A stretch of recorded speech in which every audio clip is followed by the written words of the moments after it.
ಎಲ್ಲರಿಗೂ ನಮಸ್ಕಾರ.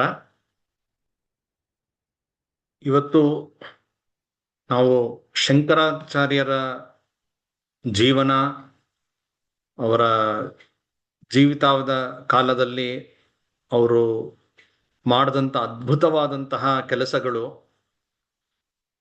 ಅದು 1200 ವರ್ಷಗಳು ಕಳೆದರೂ ಕೂಡ ಇಷ್ಟು ಭಾರತೀಯ ಸಮಾಜದ ಮೇಲೆ, ಸಂಸ್ಕೃತಿಯ ಮೇಲೆ ಅದು ಪ್ರಭಾವ ಬೀರ್ತಾ ಇದೆ ಅನ್ನೋದನ್ನು ನಾವು ತುಂಬಾ ಒಂದು ವಿಸ್ತಾರವಾದಂಥ ವಿಷಯ. ಅದು ಒಂದು ನಿಮಿಷ.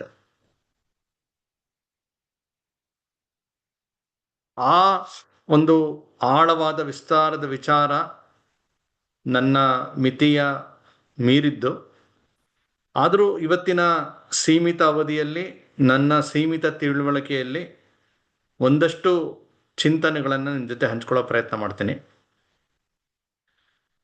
ಈಗ 3 ದಿನದ ಕೆಳಗೆ ಶಂಕರ ಜಯಂತಿ ಇದು ನೆರವೇರಿದೆ. ಸುಮಾರು 1200 ವರ್ಷದ ಮುಂಚೆ ಕೇರಳದ ಕಾಲಡಿಯಲ್ಲಿ ಶಂಕರಾಚಾರ್ಯರ ಜನನ ಆಗುತ್ತೆ. ಆರ್ಯಾಂಬ ಮತ್ತು ಶಿವಗುರು ಅವರ ತಂದೆ ತಾಯಿಗಳು. ಶಿವಗುರು ಕೂಡ ತುಂಬ ದೊಡ್ಡ ಆಧ್ಯಾತ್ಮಿಕ ಸಾಧಕರು, ತಾಯಿ ಕೂಡ ಬಹಳ ದೊಡ್ಡ ಸಾಧ್ವಿ. ಅವರಿಬ್ಬರ ಒಂದು ಮಗನಾಗಿ ಇವರು ಹುಟ್ಟುತ್ತಾರೆ. ಚಿಕ್ಕ ವಯಸ್ಸಿನಲ್ಲೇ ಅವರ ಪ್ರತಿಭೆ, ಅವರ ಜ್ಞಾನದ ಬಗ್ಗೆ ಇರತಕ್ಕಂತಹ ಹಸಿವು, ಇದನ್ನ ಕಂಡು ಅವರ ತಾತ ಪ್ರಾರಂಭದಲ್ಲಿ ಅವರಿಗೆ ಪಾಠ ಹೇಳ್ತಾರೆ. ಅದಾದ್ಮೇಲೆ ಅವರ ಊರಿನಲ್ಲೇ ಇದ್ದಂಥ ಆತ್ರೇಯ ಗುರುಗಳ ಬಳಿ ಇವರು ಕಳಿಸ್ಕೊಡ್ತಾರೆ. ಅಲ್ಲಿ ಇವರು ಚಿಕ್ಕ ವಯಸ್ಸಿನಿಂದನೇ ಅಲ್ಲಿ ಸುಮಾರು ಒಂದು 6 ವರ್ಷ ಇದ್ದಾಗೆ ಅವರು ಅಲ್ಲಿಗೆ ಹೋಗ್ತಾರೆ. ಉಪನಯನ ಮಾಡಿ ಅಲ್ಲಿ ಕಳಿಸ್ಕೊಡ್ತಾರೆ. ಸ್ವಲ್ಪ ಸಮಯದಲ್ಲಿ ಆ ಗುರುಗಳು ಏನೇನೆಲ್ಲ ಹೇಳ್ಕೊಡ್ಬೋದು ಅದನ್ನು ಇವರು ಕಲ್ತು ಬಿಡ್ತಾರೆ. ಅಷ್ಟು ಅವರ ಜ್ಞಾನದ ತೀವ್ರವಾದಂತಹ ಹಸಿವೆ ಹೇಗಿರುತ್ತೆ ಅಂತ ಹೇಳಿದ್ರೆ, 1.5-2 ವರ್ಷ ಆಗೋಷ್ಟೊತ್ತಿಗೆ ಆ ಗುರುಗಳೇ ಹೇಳ್ತಾರೆ, ನಾನು ಹೇಳ್ಕೊಡೋದೆಲ್ಲ ಮುಗ್ದಿದೆ ಅಂತ. ಅಷ್ಟು ಮಟ್ಟಿಗೆ ಅವರು ತಲ್ಲೀನರಾಗಿ ಅಲ್ಲಿ ವಿದ್ಯೆಯನ್ನು ಕಲಿತಾರೆ. ಆಗ ವಿದ್ಯಾಭ್ಯಾಸದ ಒಂದು ವ್ಯವಸ್ಥೆ ಹೇಗಿತ್ತು ಅಂತ ಹೇಳಿದ್ರೆ, ವಿದ್ಯಾರ್ಥಿಗಳು ಅವರು ಗುರುಕುಲದಲ್ಲಿ ವಾಸ ಮಾಡಬೇಕು. ಗುರುಗಳ ಜೊತೆಗೆ ಅವ್ರಿಗೆ ಭಿಕ್ಷೆ ಕಳಿಸ್ತಾ ಇರ್ತಾರೆ. ಆ ಭಿಕ್ಷೆ ಕಳಿಸೋ ಉದ್ದೇಶ ಅಂತ ಹೇಳಿದ್ರೆ, ಅವರು ಸಮಾಜದ ಮಧ್ಯ ಓಡಾಡಬೇಕು, ಸಮಾಜ ಅವ್ರಿಗೆ ಭಿಕ್ಷೆಯನ್ನು ಕೊಡುತ್ತೆ, ಅದನ್ನ ತಂದು ಅವರು ಸ್ವೀಕಾರ ಮಾಡಬೇಕು. ಅಂದರೆ ಸಮಾಜದ ಋಣ ಅವ್ರಿಗೆ ಪರಿಚಯ ಆಗತ್ತೆ, ಅದರ ಮಹತ್ವ ಗೊತ್ತಾಗತ್ತೆ. ಮುಂದೆ ತಮ್ಮ ವಿದ್ಯಾಭ್ಯಾಸದ ನಂತರ ಆ ಸಮಾಜದ ಋಣವನ್ನು ತೀರಿಸುವಂತಹ ಕೆಲಸ ಮಾಡಬೇಕು. ಆ ರೀತಿಯ ಒಂದು ಉತ್ತಮವಾದಂಥ ವ್ಯವಸ್ಥೆ ಇರುತ್ತೆ. ಶಂಕರಾಚಾರ್ಯರು ಕೂಡ ಆ ಒಂದು ಎಲ್ಲರ ಜೊತೆ ಇವರು ಕೂಡ ಭಿಕ್ಷೆಗೆ ಹೋಗುವಂತ ಒಂದು ಪದ್ಧತಿಯಲ್ಲಿ ಭಾಗವಾಗಿ ಇವರು ಕೂಡ ಭಾಗವಹಿಸ್ತಾ ಇರ್ತಾರೆ. ಆ ರೀತಿ ಇವರು ಒಂದು ಮನೆಗೆ ಹೋಗ್ತಾರೆ. ಆ ಮನೆಗೆ ಹೋದ್ರೆ ಆ ಮನೆ ತುಂಬ ಚಿಕ್ಕ ಗುಡಿಸಲು, ವಯಸ್ಸಾದಂತಹ ಅಜ್ಜಿ ಇರ್ತಾಳೆ. ಆಕೆ ಬಂದ್ಬಿಟ್ಟು ಬಾಗಿಲು ತೆಗಿತಾಳೆ. ಇವರು ಭವತಿ ಭಿಕ್ಷಾಂದೇಹಿ ಅಂತ ಹೇಳಿದ್ದನ್ನು ಕೇಳಿ ಬಂದು ಆಕೆ ಬಾಗಿಲು ತೆಗೆದು ನೋಡ್ತಾಳೆ. ಚಿಕ್ಕ ಹುಡುಗ ಇದ್ದಾನೆ, ಭವತಿ ಭಿಕ್ಷಾಂದೇಹಿ ಅಂತ ಕೇಳ್ತಾ ಇದ್ದಾನೆ. ಆಕೆ ಹೇಳ್ತಾಳೆ, ನೀ ಯಾಕಪ್ಪ ಬರಕೋದ್ಯಾ ಇಲ್ಲಿ, ನಾವು ಶೂದ್ರರು, ನಾವು ನಮ್ಮನೆಗೆಲ್ಲ ನೀವು ಬರಬಾರ್ದು, ನೀನು ನಾವು ಕೊಡೋದನ್ನೆಲ್ಲ ನೀವು ತಗೊಳಲ್ವಲ್ಲ ಅಂತ ಹೇಳ್ತಾಳೆ. ಆಗ ಈ ಪುಟ್ಟ ಬಾಲಕ ಶಂಕರ ಹೇಳ್ತಾನೆ, ನೀವು ಬೆಳೀತಕ್ಕಂತಹ ದವಸ ಧಾನ್ಯಗಳನ್ನು, ಅಕ್ಕಿಯನ್ನು ಎಲ್ಲವನ್ನು ನಾವು ತಗೊಳ್ಬೇಕಾದ್ರೆ ಭಿಕ್ಷೆಯನ್ನು ಯಾಕೆ ತಗೊಳ್ಬಾರ್ದು ಅಂತ ಕೇಳ್ತಾರೆ. ಆಗ ಆ ಅಜ್ಜಿ ಹೇಳ್ತಾಳೆ, ಇದು ಸರಿ, ನಾನೇನೋ ಕೊಡೋಕ್ಕೆ ಇಷ್ಟ ನನಗೆ, ಆದರೆ ಕೊಡಬಾರ್ದು ಅನ್ನುವ ಒಂದು ರೀತಿಯ ಅಲಿಖಿತ ನಿಯಮ ಇದೆಯಲ್ಲ, ಹಾಗಾಗಿ ಈ ಮಾತು ಹೇಳಿದೆ ಅಂತ. ಇಲ್ಲ, ನೀವು ಕೊಡಿ, ನಾನು ಸ್ವೀಕಾರ ಮಾಡ್ತೀನಿ ಅಂತ ಹೇಳ್ತಾನೆ. ಅಂದರೆ ಆಗಿನ ಕಾಲದಲ್ಲಿ ಆ ವಯಸ್ಸಿನಲ್ಲೇ ಈ ರೀತಿ ಇದ್ದಂಥ ಅನೇಕ ತಪ್ಪು ವಿಕೃತಿಗಳು, ತಪ್ಪು ಚಿಂತನೆಗಳು, ಇದನ್ನ ಆ ಬಾಲ್ಯದಿಂದಲೇ ಅದನ್ನ ಮುರಿಲಿಕ್ಕೆ ಶುರು ಮಾಡ್ತಾರೆ. ಆ ಅಜ್ಜಿ ಈ ಬಾಲ ವಟುವಿಗೆ ಬಾಲ ಆ, ಶಿಕ್ಷಾರ್ಥಿಗೆ ಬಂದು ತಮ್ಮ ಭಿಕ್ಷೆಯನ್ನು ಹಾಕ್ತಾರೆ. ತುಂಬ ಸಂತೋಷ ಆಗುತ್ತೆ ಆಕೆಗೆ. ಆಕೆ ಹೇಳ್ತಾಳೆ, ನೀನು ಇವತ್ತು ಎಂಥ ಒಂದು ಕೆಲಸವನ್ನು ಮಾಡಿ ಅಂದರೆ ತುಂಬ ನನ್ನ ಮನಸ್ಸಿಗೆ ಖುಷಿ ಕೊಟ್ಟಿದೆ. ನೀನು ನಿನ್ನ ಜೀವನದಲ್ಲಿ ತ್ಯಾಗ, ವೈರಾಗ್ಯ, ಜ್ಞಾನ ಈ ದಾರಿಯಲ್ಲೇ ಬೆಳೀತಾ ಹೋಗು, ನಿಂಗೆ ಒಳ್ಳೇದಾಗಲಿ ಅಂತ ಅವಳು ಆಶೀರ್ವಾದ ಮಾಡಿ ಕಳಿಸ್ತಾರೆ. ನೋಡಿ ಎಂಥ ಒಳ್ಳೆಯ ಆಶೀರ್ವಾದ. ತ್ಯಾಗ, ವೈರಾಗ್ಯ ಮತ್ತು ಜ್ಞಾನ ಈ ದಾರಿಯಲ್ಲೇ ನೀನು ಬೆಳಿತೀಯ, ನೀನು ಒಳ್ಳೇದಾಗಲಿ ಅಂತ ಹೇಳ್ತಾಳೆ. ಮುಂದೆ ಕೂಡ ಶಂಕರಾಚಾರ್ಯರು ಈ ಅಜ್ಜಿಯ ಮಾತನ್ನು ಸ್ಮರಿಸ್ಕೊಳ್ತಾರೆ. ಅಷ್ಟು ಪ್ರಭಾವಿಯಾಗಿ ಆಕೆ ಅವತ್ತು ಅವ್ರಿಗೆ ಆಶೀರ್ವಾದ ಮಾಡಿರ್ತಾಳೆ. ಇನ್ನೊಂದು ದಿವಸ ಹೀಗೆ ಮತ್ತೊಂದು ಮನೆಗೆ ಹೋಗಿ ಭವತಿ ಭಿಕ್ಷಾಂದೇಹಿ ಅಂತ ಹೇಳ್ತಾರೆ. ಆ ಮನೆ ಯಾಕೆ ಒಳಗಡೆ ಇದ್ದಾಳೆ, ಅವಳಿಗೆ ತುಂಬ ಕಸಿವಿಸಿ ಆಗ್ಬಿಡುತ್ತೆ. ಯಾಕೆಂದರೆ ತುಂಬ ಬಡತನ, ಗಂಡ ಎಲ್ಲೋ ಹೊರಡೆ ಹೋಗಿದ್ದಾನೆ, ಮನೆಯಲ್ಲಿ ಕೊಡ್ಲಿಕ್ಕೆ ಏನೂ ಇಲ್ಲ, ತುಂಬ ದುಃಖ ಆಗತ್ತೆ. ಏನು ಕೊಡೋದು ಅಂತ ಮನೆಯೆಲ್ಲ ತಡ್ಕಾಡ್ತಾಳೆ, ಏನೂ ಸಿಗಲ್ಲ. ಕಡೆಗೆ ಅವಳು ಅವಳ ಮನೆ ಅಡುಗೆ ಮನೆ ಹುಡುಕಿದಾಗ 2 ನೆಲ್ಲಿಕಾಯಿ ಸಿಗತ್ತೆ, ಅದು ಕೂಡ ಒಣಗೋಗಿರುತ್ತೆ. ಆಕೆ ತುಂಬ ಬೇಜಾರಿಂದ ಬಂದು ಹೇಳ್ತಾಳೆ, ನನ್ನ ಹತ್ರ ಇದೆರಡೇ ಇರೋದು ಕೊಡೋಕ್ಕೆ, ಏನೂ ಕೊಡದೆ ಕಳ್ಸೋಕ್ಕೆ ಇಷ್ಟ ಇಲ್ಲ, ಆದರೆ ಕೊಡೋಕ್ಕೆ ಏನೂ ಇಲ್ಲ ಅಂತೇಳಿ ತುಂಬ ದುಃಖದಿಂದ ಆ 2 ನೆಲ್ಲಿಕಾಯಿನ ಆ ಬಾಲ ಶಂಕರನಿಗೆ ಅವರು ಕೊಡ್ತಾರೆ. ಶಂಕರರಿಗೆ ತುಂಬ ಖುಷಿ ಆಗತ್ತೆ. ಯಾಕೆಂದರೆ ಎಲ್ಲವೂ ಇದ್ದಾಗ ಒಂದಷ್ಟು ಕೊಡೋದಲ್ಲಿ ಏನೋ ಒಂದು ವಿಶೇಷ ಏನಿಲ್ಲ. ಆದರೆ ಏನೂ ಇಲ್ಲ, ಇರೋದು 2 ನೆಲ್ಲಿಕಾಯಿ, ಅದು ಕೂಡ ಒಣಗೋಗಿದೆ, ಅದನ್ನೇ ತಂದು ನೀನು ಭಿಕ್ಷೆ ಹಾಕಿದೆಯಲ್ಲ, ನಿನಗೆ ಖಂಡಿತ ಒಳ್ಳೇದಾಗಲಿ ಅಂಥೇಳಿ ಅವರು ಅಲ್ಲೇ ಆಶುಕವಿ ಒಂದು ಸ್ತೋತ್ರವನ್ನೇ ಅವರು ರಚನೆ ಮಾಡ್ತಾರೆ. ಆ ಕನಕಧಾರಾ ಸ್ತೋತ್ರ ಅಂತಲೇ ಪ್ರಸಿದ್ಧ ಆಗತ್ತೆ. ಲಕ್ಷ್ಮಿಯನ್ನು ಕುರಿತಾಗಿ ಒಂದು ಸ್ತೋತ್ರವನ್ನು ಮಾಡಿ, ಇದನ್ನು ನೀನು ಜಪ ಮಾಡು, ಒಳ್ಳೇದಾಗತ್ತೆ, ಲಕ್ಷ್ಮಿ ಅನುಗ್ರಹ ಆಗತ್ತೆ ಅಂತ ಹೇಳಿ ಆ ಸ್ತೋತ್ರವನ್ನು ಆಕೆಗೆ ಹೇಳಿಕೊಟ್ಟು ಅವರಲ್ಲಿಂದ ಹೋಗ್ತಾರೆ. ಮುಂದೆ ಹೇಳ್ತಾರೆ, ಆಕೆ ಆ ಕನಕಧಾರಾ ಸ್ತೋತ್ರವನ್ನು ಹಾಡಿ ಆ ಮನೆಯಲ್ಲಿ ಚಿನ್ನದ ನೆಲ್ಲಿಕಾಯಿನ ಮಳೆ ಆಯಿತು ಅಂತ ಹೇಳ್ತಾರೆ. ಅಂದರೆ ಅವರ ಮನೆ ಸಮೃದ್ಧಗುಂಟು ಅಂತ.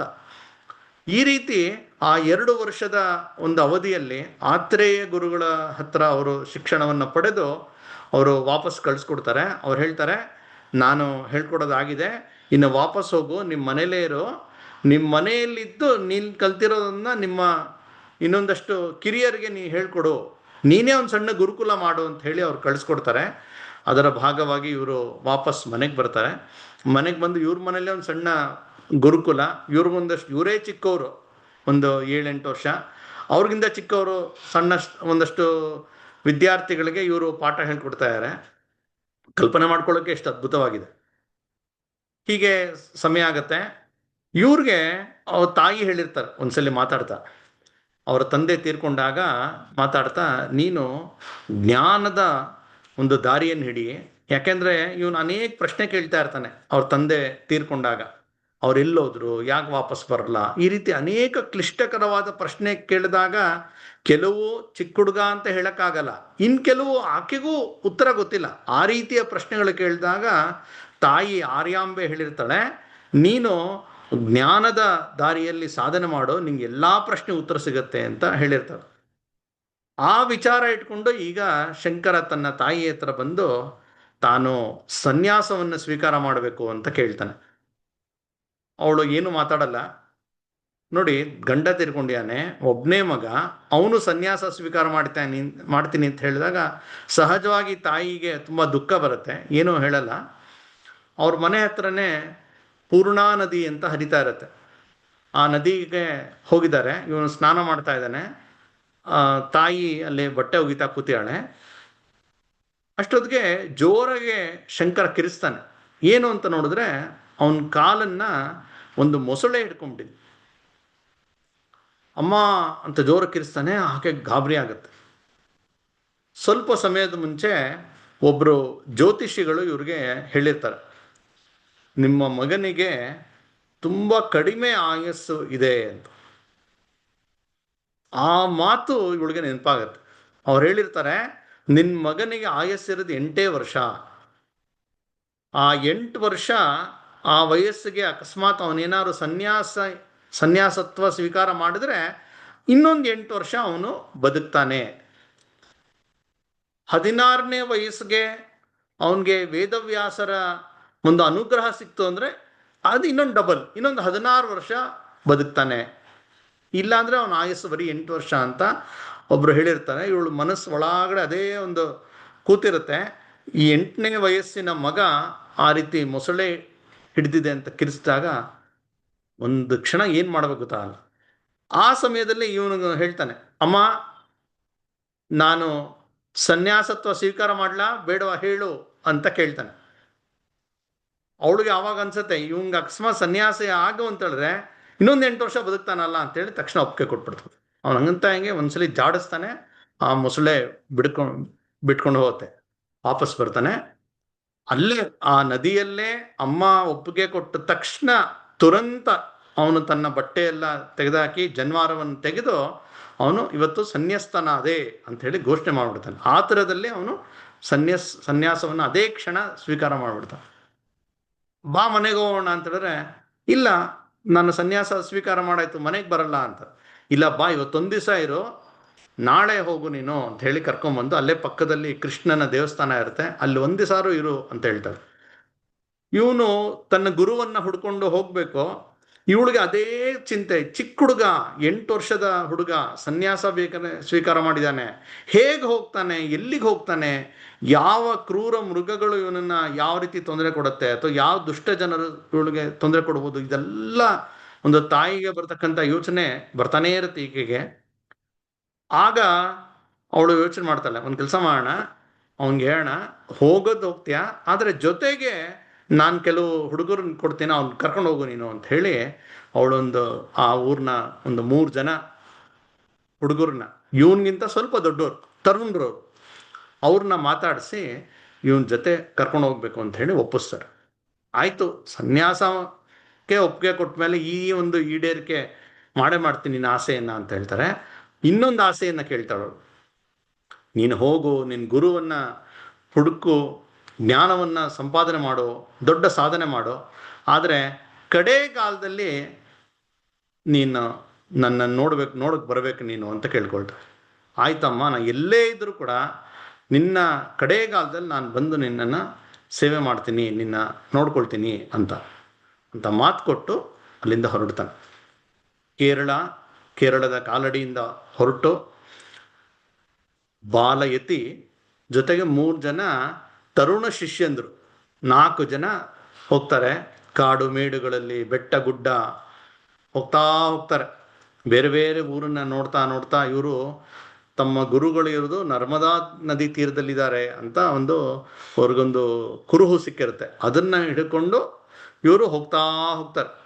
ನರ್ಮದಾ ನದಿ ಇರೋದು ಮಧ್ಯಪ್ರದೇಶದಲ್ಲಿ, ಕೇರಳ ಅದಾದ್ಮೇಲೆ ಕರ್ನಾಟಕ, ಅದಾದ್ಮೇಲೆ ಮಹಾರಾಷ್ಟ್ರ ದಾಟಿ ಅದಾದ್ಮೇಲೆ ನರ್ಮದಾ ನದಿ ತೀರಕ್ಕೆ ಬರ್ತಾರೆ. ಅಲ್ಲಿ ಓಂಕಾರೇಶ್ವರ ಅಂತ ಇವತ್ತು ಏನು ತೀರ್ಥಕ್ಷೇತ್ರ ಇದೆ, ಅಲ್ಲಿ ಒಂದು ಗುಹೆಯಲ್ಲಿ ಗೋವಿಂದ ಭಗವತ್ಪಾದರು ಅವರು ಅನೇಕ ವರ್ಷದಿಂದ ಸಾಧನೆ ಮಾಡ್ತಾ ಅಲ್ಲಿರ್ತಾರೆ. ಅವರು ಇವ್ರಿಗೆ ಗುರುಗಳು, ಅವ್ರನ್ನ ಹುಡ್ಕೊಂಡು ಬಂದಿದ್ದಾರೆ. ಅಲ್ಲಿ ಅನೇಕ ಶಿಷ್ಯಂದ್ರೆಲ್ಲ ಇದ್ದಾರೆ. ಇವರು ಬರ್ತಾರೆ, ಬಂದು ಸೀದಾ ಅಲ್ಲಿ ಹೋಗಿ ನಿಂತ್ಕೊಳ್ತಾರೆ. ಗುರುಗಳು ಅಲ್ಲಿ ಕಣ್ಮುಚ್ಕೊಂಡು ಧ್ಯಾನ ಮಾಡ್ತಾ ಇರ್ತಾರೆ. ಇವರು ಹೋಗಿ ಅಲ್ಲಿ ನಿಂತ್ಕೊಳ್ತಾರೆ. ಆಗ ಅವರು ಗುರುಗಳು, ಯಾರು ನೀನು ಅಂತ ಕೇಳ್ತಾರೆ. ಆಗ ಇವರು ನಾನು ಯಾರು ಅಂತ ಹೇಳಿ ಉತ್ತರ ಕೊಡ್ತಾರೆ. ಅವರ ಉತ್ತರವನ್ನು ಕೇಳಿ ಅವ್ರಿಗೆ ಬಹಳ ಆನಂದ ಆಗ್ಬಿಡುತ್ತೆ. ಎಲ್ಲೋ ಇದೆಯಪ್ಪ ಇಷ್ಟು ದಿವಸ, ನಿನ್ಗಾಗಿ ಕಾಯ್ತಾ ಇದ್ದೆ, ಇಂಥ ಯೋಗ್ಯ ಶಿಷ್ಯ ಬೇಕು ನನಗೆ ಅಂಥೇಳಿ ಅವ್ರು ಒಳಗಡೆ ಕರೆದು ಅವನನ್ನು ಮುಟ್ಟಿ, ಶಂಕರನನ್ನು ಮುಟ್ಟಿ ಇವರು 4 ವಾಕ್ಯ ಹೇಳ್ತಾರೆ, ಮಹಾವಾಕ್ಯ ಅಂತ ಹೇಳ್ತಾರೆ. 4 ಉಪನಿಷತ್ತಿನ ಒಂದೊಂದು ಮಹಾವಾಕ್ಯ. ಪ್ರಜ್ಞಾನಂ ಬ್ರಹ್ಮ, ಅಹಂ ಬ್ರಹ್ಮಾಸ್ಮಿ, ತತ್ವಮಸಿ, ಅಯಂ ಆತ್ಮ ಬ್ರಹ್ಮ ಅಂತ ಈ 4 ವಾಕ್ಯಗಳನ್ನು ಅವನನ್ನು ಮುಟ್ಟಿ ಇವರು ಹೇಳ್ತಾರೆ.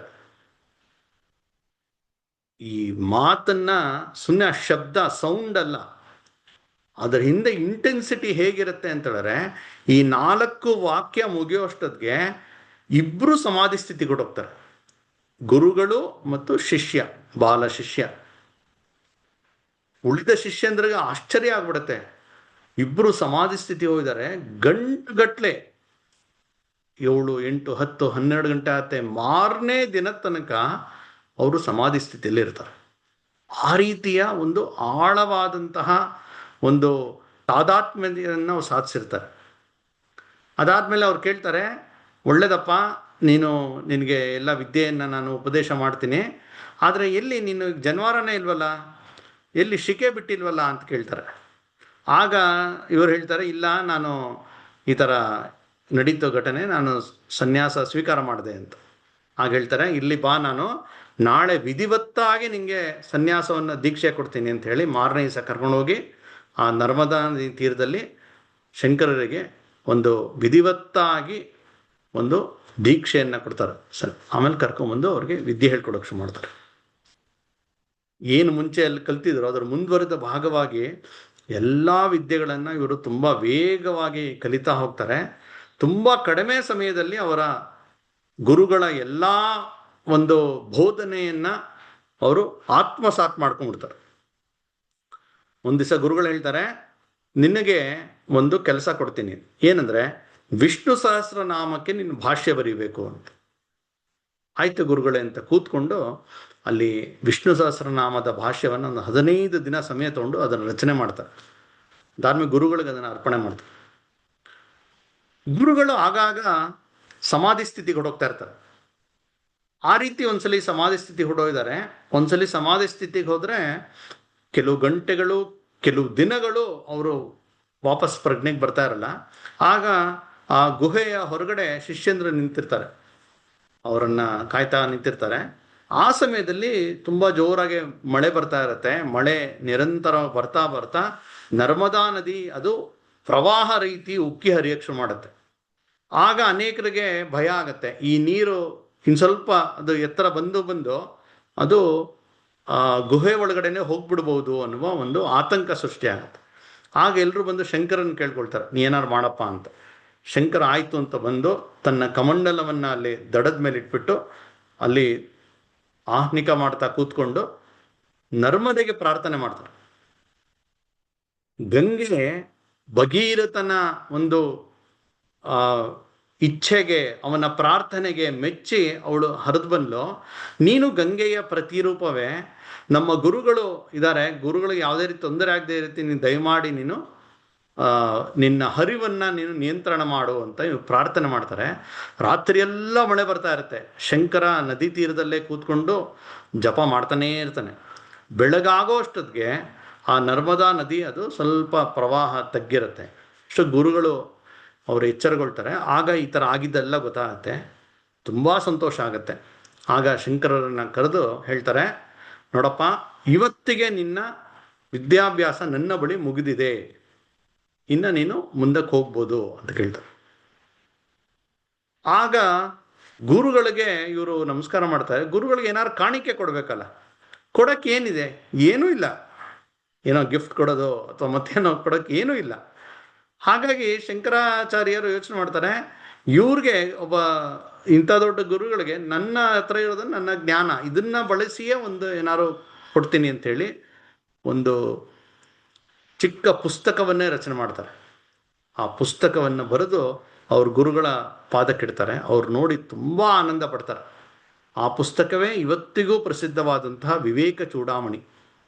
ಅದ್ಭುತವಾದಂತಹ ಮೌಲಿಕವಾದಂಥ ವಿಚಾರಗಳುಳ್ಳಂಥ ಪುಸ್ತಕ. ಅದಕ್ಕೆ ಅವರೇ ಹೆಸರಿಡ್ತಾರೆ ಗುರುಗಳೇ, ವಿವೇಕ ಚೂಡಾಮಣಿ ಅಂತ. ಅದಾದ್ಮೇಲೆ ಗುರುಗಳು ಹೇಳ್ತಾರೆ, ನೋಡು, ನಿನಗೆ ನಿನ್ನ ವಿದ್ಯಾಭ್ಯಾಸ ಈಗ ಮುಂದಿನ ಹಂತ, ನೀನು ಕಾಶಿಗೆ ಹೋಗ್ಬೇಕು. ಅದಾದ್ಮೇಲೆ ನಿನ್ನಿಂದ ಕೆಲವು ಅಪೇಕ್ಷೆ ಇದೆ. ಏನಂತ ಹೇಳಿದ್ರೆ, ನೀನು ಬ್ರಹ್ಮಸೂತ್ರಗಳಿಗೆ ಭಾಷ್ಯ ಬರೀಬೇಕು, ಉಪನಿಷತ್ತಿಗೆ ಭಾಷ್ಯ ಬರೀಬೇಕು, ಭಗವದ್ಗೀತೆಗೆ ಭಾಷ್ಯವನ್ನು ಬರೀಬೇಕು. ಈ 3 ಗ್ರಂಥಗಳೇನಿದೆ, ಪ್ರಸ್ಥಾನತ್ರಯ ಅಂತ ಕರೀತಾರೆ, ಈ 3ಕ್ಕೂ ನೀನು ಭಾಷ್ಯವನ್ನು ರಚನೆ ಮಾಡಬೇಕು. ಬದರಿಕಾಶ್ರಮಕ್ಕೆ ಹೋಗು ನೀನು ಅಂತ ಹೇಳಿ ಅವರು ಮಾರ್ಗದರ್ಶನ ಮಾಡಿ, ಅದರ ಜೊತೆಗೆ ನೀನು ಗ್ರಂಥದ ರಚನೆ ಜೊತೆಗೆ ಆಗಿನ ಕಾಲದಲ್ಲಿ ಇದ್ದಂತಹ ಒಂದು ವಿಚಿತ್ರವಾದಂಥ ಪರಿಸ್ಥಿತಿ ಏನಾಗಿತ್ತು ಅಂತ ಹೇಳಿದ್ರೆ, ನಮ್ಮ ಸನಾತನ ಧರ್ಮದ ಅನೇಕ ಒಂದು ಸಿದ್ಧಾಂತಗಳು, ಮೌಲ್ಯಗಳು ಅದು ಸ್ವಲ್ಪ ಒಂದು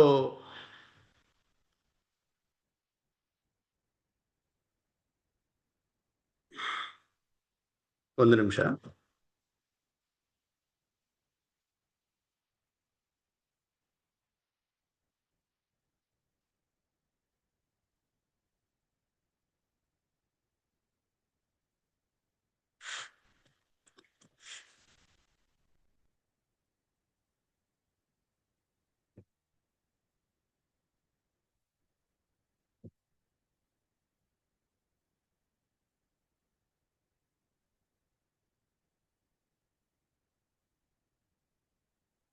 ಕ್ಷಮಿಸಿ. ಅವ್ರು ಹೇಳ್ತಾರೆ, ನಮ್ಮ ಇಡೀ ದೇಶದ ಪರಿಸ್ಥಿತಿ ಇವತ್ತು ಹೇಗಾಗಿದೆ ಅಂತ ಹೇಳಿದ್ರೆ, ಒಂದು ರೀತಿಯ ವಿಕೃತಿಗಳು ಮೂಡ್ಬಿಟ್ಟಿದೆ. ಜನರಿಗೆ ಯಾವುದೋ ಕೆಲವು ಕರ್ಮಕಾಂಡಗಳನ್ನೇ ಅವರು ಮಹತ್ವ ಅಂತ ತಿಳ್ಕೊಂಡು ಜ್ಞಾನವನ್ನು ನಿರ್ಲಕ್ಷ್ಯ ಮಾಡಿಬಿಟ್ಟಿದ್ದಾರೆ. ಇನ್ನು ಕೆಲವು ಕಡೆ ಬೇರೆ ಬೇರೆ ಏನು ಮತಗಳಿರುತ್ತೆ, ಬೇರೆ ಬೇರೆ ಪಂಥಗಳಿರುತ್ತೆ, ಅದು ಒಂದು ರೀತಿಯ ವೈಷಮ್ಯ ರೂಪಿಸ್ಬಿಟ್ಟಿದೆ, ಒಂದಕ್ಕೊಂದು ವಿರುದ್ಧ ಅನ್ನೋ ರೀತಿಯ ಒಂದು ಗೊಂದಲಗಳ ಸೃಷ್ಟಿಯಾಗಿದೆ. ಇದನ್ನೆಲ್ಲ ನಿವಾರಣೆ ಮಾಡೋಕ್ಕೋಸ್ಕರ ನೀನು ಇಡೀ ದೇಶವನ್ನು ಓಡಾಡಬೇಕು, ಇಡೀ ದೇಶದಲ್ಲಿ ಹೋಗಿ ಜ್ಞಾನಿಗಳನ್ನು ಭೇಟಿ ಮಾಡಿ ಈ ಒಂದು ಸರಿಯಾದಂಥ ದಾರಿಯನ್ನು ತೋರಿಸ್ತಕ್ಕಂಥ ಕೆಲಸ ನೀನು ಮಾಡಬೇಕು ಅಂಥೇಳಿ ಅವರು ಮಾರ್ಗದರ್ಶನ ಮಾಡ್ತಾರೆ. ಹಾಗಾಗಿ ಶಂಕರಾಚಾರ್ಯರು ತಮ್ಮ ಗುರುಗಳ ಆಜ್ಞೆಯಂತೆ ಅವ್ರಿಗೆ ನಮಸ್ಕಾರ ಮಾಡಿ ತನ್ನ ಜೊತೆ ಬಂದಂಥ ಆ 3 ಜನರನ್ನು ಕರ್ಕೊಂಡು ಅವರು ಕಾಶಿ ಕಡೆ ಹೋಗ್ತಾರೆ. ದಾರಿಯಲ್ಲಿ ಮೊದಲು ಪ್ರಯಾಗಕ್ಕೆ ಭೇಟಿ ಮಾಡ್ತಾರೆ. ಆ ಪ್ರಯಾಗದಲ್ಲಿ ಅವರು ಹೋಗಿ ಆ ಗಂಗಾ ಯಮುನೆಯರ ತ್ರಿವೇಣಿ ಸಂಗಮದಲ್ಲಿ ಅವರು ಸ್ನಾನ ಮಾಡಿ ತುಂಬ ಆನಂದ ಆಗುತ್ತೆ. ಯಾಕಂದ್ರೆ ಅದ್ರ ಬಗ್ಗೆ ಎಲ್ಲ ಕೇಳಿದ್ರು. ಪ್ರತ್ಯಕ್ಷ ಅವರು ಯಾವಾಗ ಅದನ್ನು ಆ ಗಂಗೆಯಲ್ಲಿ ಮೀತಾರೆ ತುಂಬ ಆನಂದ ಆಗತ್ತೆ ಅವ್ರಿಗೆ. ಪ್ರಯಾಗ ಅಂತ ಇದ್ದಂಗೆ ತಕ್ಷಣ ಅವ್ರಿಗೆ ಒಬ್ಬ ವ್ಯಕ್ತಿ ಅವ್ರ ಬಗ್ಗೆ ತುಂಬ ಕೇಳಿರ್ತಾರೆ, ವಿಚಾರಿಸ್ತಾರೆ. ಯಾರು ಅಂದರೆ ಕುಮಾರಿಲ ಭಟ್ರು ಅಂತೇಳಿ. ಕುಮಾರಿಲ ಭಟ್ರು ಎಲ್ಲಿದ್ದಾರೆ ಅಂತ ಕೇಳ್ತಾರೆ. ಇಲ್ಲ, ಅವರು ಸದ್ಯಕ್ಕೆ ಇಲ್ಲ ಅಂತ, ಅವ್ರು ಭೇಟಿ ಮಾಡಬೇಕಿತ್ತು ಅಂತ. ಅವರು ಬಹಳ ದೊಡ್ಡ ಜ್ಞಾನಿಗಳು. ಅವ್ರ ಬಗ್ಗೆ ಇವರು ಕೇಳಿರ್ತಾರೆ. ಇಲ್ಲಿ ಅವರ ಒಂದು ದರ್ಶನ ಮಾಡೋಕ್ಕೆ ಅವಕಾಶ ಸಿಗಲ್ಲ. ಆಯಿತು, ಇನ್ನೊಮ್ಮೆ ನೋಡೋಣ ಅಂಥೇಳಿ ಅಲ್ಲಿಂದ ಕಾಶಿಗೆ ಬರ್ತಾರೆ. ಕಾಶಿಯ ವಿಶ್ವನಾಥನ ದೇವಸ್ಥಾನ ಮುಂದೆ ಬರ್ತಾರೆ.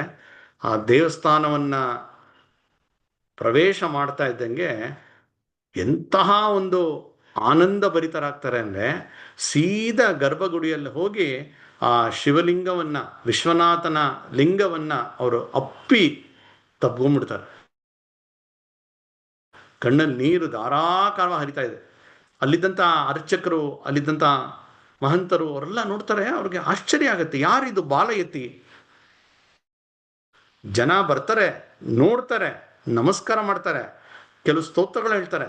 ಆದರೆ ಕಾಶಿ ವಿಶ್ವನಾಥನ್ ನೋಡಿದಾಗ ಇಷ್ಟು ಆನಂದ ಭರಿತರಾಗಿ, ಇಷ್ಟು ಒಂದು ರೀತಿಯ ಭಾವನೆಯಿಂದ ಹೋಗಿ ಅಪ್ಕೊಳ್ಳೋ ಅಂತ ಹೇಳಿದ್ರೆ ಒಂದು ವಿಶೇಷ ಹೆಸರಿ ಅಂತ ಎಲ್ಲರೂ ಕೂಡ ಕುತೂಹಲದಿಂದ ಆ ವ್ಯಕ್ತಿಯನ್ನು ಮಾತಾಡಬೇಕು ಅಂತ ಕಾಯ್ತಾರೆ. ಇವರೆಲ್ಲ ನಮಸ್ಕಾರ ಮಾಡಿ ಸ್ತೋತ್ರಗಳಿಂದ ಜಪ ಮಾಡಿ ಹೊರಗೆ ಬರ್ತಾರೆ. ಆಗ ಎಲ್ಲರೂ ವಿಚಾರಿಸ್ತಾರೆ, ಯಾರು ನೀವು ಅಂತ. ಆಗ ಹೇಳ್ತಾರೆ, ಈ ಥರ ದಕ್ಷಿಣದಿಂದ ಬಂದೆ, ಈ ಥರ ನರ್ಮದಾ ನದಿ ತೀರದಲ್ಲಿ ವಿದ್ಯೆಯನ್ನು ಕಲಿತು ಈಗ ಇಲ್ಲಿ ಕಾಶಿಗೆ ಬಂದಿದ್ದೀನಿ ಅಂತ. ತುಂಬ ಖುಷಿ ಆಗ್ಬಿಡುತ್ತೆ ಅಲ್ಲಿದ್ದಂಥವ್ರೆಲ್ರಿಗೂ.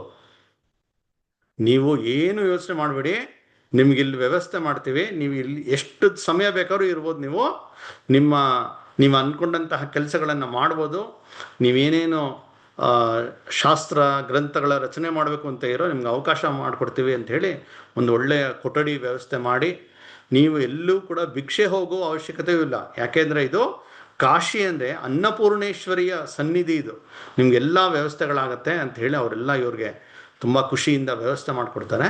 ಇವರು ಅಲ್ಲೇ ಕೆಲವು ತಿಂಗಳುಗಳ ಕಾಲ ಅಲ್ಲೇ ಇರ್ತಾರೆ. ನಿತ್ಯ ಆ ಗಂಗಾ ಸ್ನಾನ ಮಾಡೋದು, ಆ ಮಣಿಕರ್ಣಿಕಾ ಘಾಟ್ ಅಲ್ಲಿ ಬಂದು ಅವ್ರಲ್ಲಿ ಕೂತ್ಕೊಳ್ತಾ ಇರ್ತಾರೆ. ಆ ಗಂಗೆಯನ್ನು ಮೊದಲ ಬಾರಿ ಸ್ನಾನ ಮಾಡಿದಾಗ ಎಷ್ಟು ಆನಂದ ಭರಿತರಾಗಿ ಗಂಗೆ ಕುರಿತಾಗಿ ಒಂದು ಸ್ತೋತ್ರವನ್ನು ರಚನೆ ಮಾಡ್ತಾರೆ. ಅಂದರೆ ಇವರು ಹೋಗಿದ ಕಡೆ ಎಲ್ಲ ಇಷ್ಟು ಅವರ ಒಂದು ತಿಳುವಳಿಕೆ, ಭಾವನೆ, ಅದು ಈ ರೀತಿಯ ಒಂದು ಪದ್ಯ, ಶ್ಲೋಕ, ಸ್ತೋತ್ರ ರೂಪದಲ್ಲಿ ಬಂದಾಗ ಆ ಜೊತೆಗೆ ಬಂದಂಥ 3 ಜನ ಅವ್ರ ಊರಿಂದ ಬಂದಿದ್ರಲ್ಲ, ಅವರು ಅದನ್ನೆಲ್ಲ ಲಿಪಿಬದ್ಧಗೊಳಿಸಿ ಇಡ್ತಾ ಹೋಗ್ತಾ ಇರ್ತಾರೆ. ಅವ್ರದ್ದು ಅದೇ ಕೆಲಸ. ಹೋಗಿದ ಕಡೆ ಎಲ್ಲ ಇವರು ಹೇಳಿದಂಥ ವಿಚಾರಗಳನ್ನು, ಸ್ತೋತ್ರಗಳನ್ನು ಬರಿತಾ ಹೋಗ್ತಾರೆ.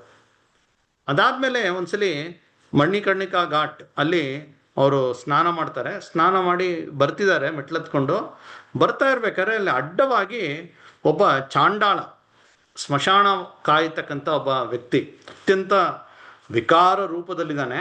ಅವನು ಅಡ್ಡ ನಿಂತ್ಕೊಂಡ್ಬಿಟ್ಟಿದ್ದಾನೆ. ಕೂದಲು ಬಿಟ್ಟಿದ್ದಾನೆ, ಕೆಂಪಾದ ಕಣ್ಣು, ಥರ ವಿಚಿತ್ರವಾದಂತಹ ಬಟ್ಟೆ ಹಾಕೊಂಡಿದ್ದಾನೆ, ಜೊತೆಗೆ 4 ನಾಯಿಗಳನ್ನ ಇಟ್ಕೊಂಡಿದ್ದಾನೆ, ತಲೆ ಮೇಲೆ ಒಂದು ಹೆಂಡದ ಮಡಕೆ ಇಟ್ಕೊಂಡಿದ್ದಾನೆ. ಅವನು ಬಂದು ಅಡ್ಡ ನಿಂತಿದ್ದಾನೆ. ಈ ಶಂಕರಾಚಾರ್ಯರು ಹೇಳ್ತಾರೆ, ಏ ಚಾಂಡಾಳ, ಪಕ್ಕಕ್ಕೆ ಬಾಪ, ಪಕ್ಕಕ್ಕೆ ಸರಿ ಅಂತ ಹೇಳ್ತಾರೆ. ಅವನು ಪಕ್ಕಕ್ಕೆ ಹೋಗೋದೇ ಇಲ್ಲ. ಇನ್ನೊಂದ್ಸಲ ಹೇಳ್ತಾರೆ, ಪಕ್ಕಕ್ಕೆ ಜರುಗೋ, ನಾನು ಹೋಗ್ಬೇಕು ಅಂತ. ಆಗ ಜೋರಾಗಿ ನಗಕ್ಕೆ ಶುರು ಮಾಡ್ಬಿಡ್ತಾನೆ. ಯಾಕೆ ನಗ್ತಾ ಇದೆಯಾ ಅಂತ ಕೇಳ್ತಾರೆ. ಆಗ ಆ ಚಾಂಡಾಳ ಇದ್ನಲ್ಲ, ಅವನು ಹೇಳ್ತಾನೆ, ನಿಮ್ಮಂಥ ಜ್ಞಾನಿಗಳು, ಯತಿಗಳು ಯಾವತ್ತೂ ನೀವು ಆತ್ಮಭಾವದಲ್ಲಿ ಇರ್ತೀರಾ ಅಂತ ಅಂದ್ಕೊಂಡ್ರೆ, ನೀವು ದೇಹ ಭಾವದಲ್ಲೇ ಮಾತಾಡ್ತಾ ಇದ್ದೀರಲ್ಲ. ನೀವು ಪಕ್ಕಕ್ಕೆ ಸರಿ ಅಂತ ಹೇಳ್ತಾ ಇರಾ, ಪಕ್ಕಕ್ಕೆ ಯಾವುದನ್ನು ಸರಿಸ್ಬೇಕು? ದೇಹವನ್ನು, ಆತ್ಮವನ್ನು. ಈ ದೇಹ ಅಂದರೆ ಏನು? ಪಂಚಭೂತಗಳಿಂದಾಗಿದೆ. ಅದೇ ಪಂಚಭೂತದಿಂದ ನಿಮ್ಮ ದೇಹನೂ ಆಗಿದೆ ಅಲ್ವಾ? ಆತ್ಮ ಅಂತಾರೆ. ಆತ್ಮ ಅಂದರೆ ಏನು? ಎಲ್ಲರ ಒಳಗಡೆನೂ ಅದೇ ಭಗವಂತನೇ ಇರೋದಲ್ವಾ? ಆ ರೀತಿ ಅವನು ದೊಡ್ಡ ವೇದಾಂತವನ್ನೇ ಹೇಳ್ಬಿಡ್ತಾನೆ. ಪ್ರಾಯಶಃ ಬೇರೆಯವರಾಗಿದ್ದರೆ ನೀನೇನೋ ದೊಡ್ಡ ಮಾತಾಡೋದು, ಒಬ್ಬ ಚಾಂಡಾಳ ನೀನು ಅಂತ ಹೇಳ್ತಾ ಇದ್ರೋ ಏನೋ ಗೊತ್ತಿಲ್ಲ. ಆದರೆ ಶಂಕರಾಚಾರ್ಯರ ಒಂದು ವಿನಯ ನೋಡಿ, ಆ ಜ್ಞಾನ ಬಂದಂತೆ ವಿನಯವೂ ಬರಬೇಕು. ವಿನಯ ಬಂದ್ರೇ ಜ್ಞಾನ ಬಂದಿದೆ ಅಂತ ಅರ್ಥ. ಕ್ಷಣ ಮಾತ್ರದಲ್ಲಿ ಇವರು ಆ ಚಂಡಾಲನಿಗೆ ಸಾಷ್ಟಾಂಗ ಪ್ರಣಾಮ ಮಾಡ್ತಾರೆ. ನೀ ನನ್ನ ಗುರು ಆಗ್ಬಿಟ್ಯಾ ನೀನು ಅಂತ. ಆಗಿನ ಕಾಲದಲ್ಲಿ, ಇವತ್ತಿಗೂ ಇದೆ ಆ ರೀತಿಯ ಒಂದು, ಇವರು ಬೇರೆ ಜಾತಿಯಲ್ಲಿ ಹುಟ್ಟಿದವರು ಅಥವಾ ಇವರು ಶೂದ್ರರು. ಚಾಂಡಾಳರಂತೂ ಆಗಿನ ಕಾಲದಲ್ಲಿ ಹೇಗೆ ಅಂದರೆ ಚತುರ್ವರ್ಣಗಳನ್ನು ದಾಟಿ ಅದು ಯಾವುದಕ್ಕೂ ಸೇರಲ್ಲ ಅವರು. ಆ ರೀತಿಯ ಒಂದು ಸಮುದಾಯ ಅನ್ನೋ ರೀತಿಯ ಅತ್ಯಂತ ನಿಕೃಷ್ಟವಾದಂತಹ ಒಂದು ರೀತಿಯಲ್ಲಿ ಅವ್ರನ್ನ ನೋಡ್ತಾ ಇರ್ತಾರೆ. ಆದರೆ ಶಂಕರಾಚಾರ್ಯರು ಅವನು ಹೇಳಿದಂಥ ಮಾತಿನ ನಂತರ, ನೀನು ಸಾಮಾನ್ಯ ವ್ಯಕ್ತಿಯಲ್ಲ, ನನಗೊಂದು ದೊಡ್ಡ ಕಣ್ಣನ್ನು ತೆರೆಸ್ಬಿಟ್ಯಾ ನೀನು ಅಂಥೇಳಿ ಅವನಿಗೆ ಸಾಷ್ಟಾಂಗ ಪ್ರಣಾಮ ಮಾಡ್ತಾರೆ. ಇವರು ಸಾಷ್ಟಾಂಗ ನಮಸ್ಕಾರ ಮಾಡ್ತಾ ಇದ್ದಂಗೆ ತಕ್ಷಣ ಅವನು, ಆ ಚಂಡಾಲ ಇದ್ದಾನೆ, ಅವನ ಆ ರೂಪ ಹೋಗಿ ಅದು ಶಿವನ ರೂಪ ಇವ್ರಿಗೆ ಕಾಣಿಸುತ್ತೆ. ಆ 4 ನಾಯಿಗಳು ಇತ್ತಲ್ಲ, ಅದು 4 ವೇದಗಳು ಅವ್ರ ಜೊತೆಗೆ ಬಂದಿರುತ್ತೆ. ತಲೆ ಮೇಲೆ ಹೆಂಡದ ಒಂದು ಮಡಕೆ ಇರುತ್ತೆ, ಅದು ನಿಜವಾಗ್ಲೂ ಗಂಗೆ ಅದು. ಆದರೆ ಇವ್ರನ್ನ ಪರೀಕ್ಷೆ ಮಾಡ್ತಾರೆ. ಅದರ ಹಿಂದಿನ ದಿವಸ ಇವರು ಕಾಶಿ ವಿಶ್ವನಾಥನ ಮುಂದೆ ನಿಂತು ಆ ಶಿವನ ಸ್ತೋತ್ರ ಮಾಡಿರ್ತಾರೆ. ಆ ಸ್ತೋತ್ರದ ಬಗ್ಗೆ ಅಲ್ಲಿ ಪ್ರತ್ಯಕ್ಷ ಶಿವ ಹೇಳ್ತಾನೆ, ಇದು ತುಂಬ ಚೆನ್ನಾಗಿದೆ, ಇದು ಮನೀಷ ಪಂಚಕ ಅಂಥೇಳಿ ಪ್ರಸಿದ್ಧ ಆಗತ್ತೆ ಅಂಥೇಳಿ ಮಾತು ಹೇಳಿ ಅವನು ಅಲ್ಲಿಂದ ಮಾಯ ಆಗ್ತಾನೆ. ಹೀಗೆ ಶಂಕರಾಚಾರ್ಯರ ಒಂದು ಜೀವನ ಅಂತ ಹೇಳಿದ್ರೆ, ಒಂದು ಜ್ಞಾನ, ಇನ್ನೊಂದು ಪ್ರತ್ಯಕ್ಷ ಅವರ ಓಡಾಟ, ಜನರ ಜೊತೆ ಭೇಟಿ, ಈ ಥರ ನೂರಾರು ಪ್ರಸಂಗಗಳು ನಮ್ಮ ಕಣ್ಣನ್ನು ತೆರೆಸ್ತಾ ಹೋಗುತ್ತೆ. ಹೀಗೆ ಸುಮಾರು ಒಂದು 2 ವರ್ಷಗಳ ಕಾಲ ಅವರು ಕಾಶಿಯಲ್ಲಿರ್ತಾರೆ. ಅದಾದಮೇಲೆ ಅಲ್ಲಿಂದ ಅವರು ಬದ್ರಿಗೆ ಹೋಗಬೇಕು ಅಂತ ನಿಶ್ಚಯ ಮಾಡ್ತಾರೆ. ಆ 2 ವರ್ಷದ ನಂತರ ಹೊರಟು ನಿಂತಾಗ ಆ ಕಾಶಿಯ ಅಲ್ಲಿನ ಪ್ರಮುಖರು ಎಲ್ಲರಿಗೂ ಭಾರೀ ಒಂದು ಬೇಜಾರು. ಯಾಕೆಂದರೆ ಇಷ್ಟು ಹಚ್ಕೊಂಡ್ಬಿಟ್ಟಿದ್ರು, ಇವರ ಮಾತನ್ನು ಕೇಳ್ತಾ ಇದ್ರು, ಅನೇಕ ಒಂದು ತಿಳುವಳಿಕೆ ಸಿಗ್ತಾ ಇತ್ತು, ಹೊರಟ್ಬಿಟ್ರಲ್ಲ ಅಂತ. ಆದರೂ ಕೂಡ ಒಂದು ಒಳ್ಳೆ ಕೆಲಸ ಮಾಡೋಕ್ಕೆ ಹೊರಟಿದ್ದಾರೆ ಅಂತೇಳಿ ಎಲ್ಲ ಬೀಳ್ಕೊಡ್ತಾರೆ. ಇವರು ತಮ್ಮ ಶಿಷ್ಯಂದರು ಅಷ್ಟೊತ್ತಿಗಾಗಲೇ ಸಂಖ್ಯೆ ಜಾಸ್ತಿ ಆಗಿರುತ್ತೆ. ಇವರು ಅಲ್ಲಿಂದ ಹೊರಡ್ತಾರೆ. ಅಲ್ಲಿಂದ ಹೊರಟು ಇಂದ್ರಪ್ರಸ್ಥಕ್ಕೆ ಬರ್ತಾರೆ, ಈಗಿನ ಡೆಲ್ಲಿ. ಯಾವ ಜಾಗದಲ್ಲಿ ಪಾಂಡವರು ಆಳ್ತಾ ಇದ್ರು ಆ ಜಾಗವನ್ನು ನೋಡ್ತಾರೆ. ಅದಾದಮೇಲೆ ಕುರುಕ್ಷೇತ್ರ, ಅದಾದಮೇಲೆ ಹರಿದ್ವಾರಕ್ಕೆ ಬರ್ತಾರೆ. ಹರಿದ್ವಾರದಲ್ಲಿ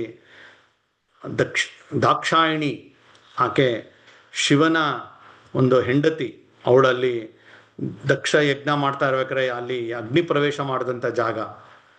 ಸತಿ ದೇವಸ್ಥಾನ ಅಂತ ಇವತ್ತಿಗೂ ಇದೆ. ಇದನ್ನೆಲ್ಲ ದರ್ಶನ ಮಾಡ್ತಾ ಋಷಿಕೇಶಕ್ಕೆ ಬರ್ತಾರೆ. ಅದಾದಮೇಲೆ ಹಾಗೆ ಇಡೀ ದಾರಿಯುದ್ದಕ್ಕೂ ಆ ಒಂದೊಂದು ತೀರ್ಥಕ್ಷೇತ್ರಗಳನ್ನ ನೋಡ್ತಾ ಅವರು ಕೇದಾರಕ್ಕೆ ಬರ್ತಾರೆ. ಕೇದಾರದಲ್ಲಿ ಇಷ್ಟು ಒಂದು ಸುಂದರವಾದಂಥ ಜಾಗ, ಅಲ್ಲಿ ಬಂದು ಆ ದರ್ಶನ ಮಾಡ್ತಾರೆ. ಶಿಷ್ಯಂದ್ರಿಗೆಲ್ಲ ಭಾರಿ ಸುಸ್ತಾಗ್ಬಿಟ್ಟಿರುತ್ತೆ.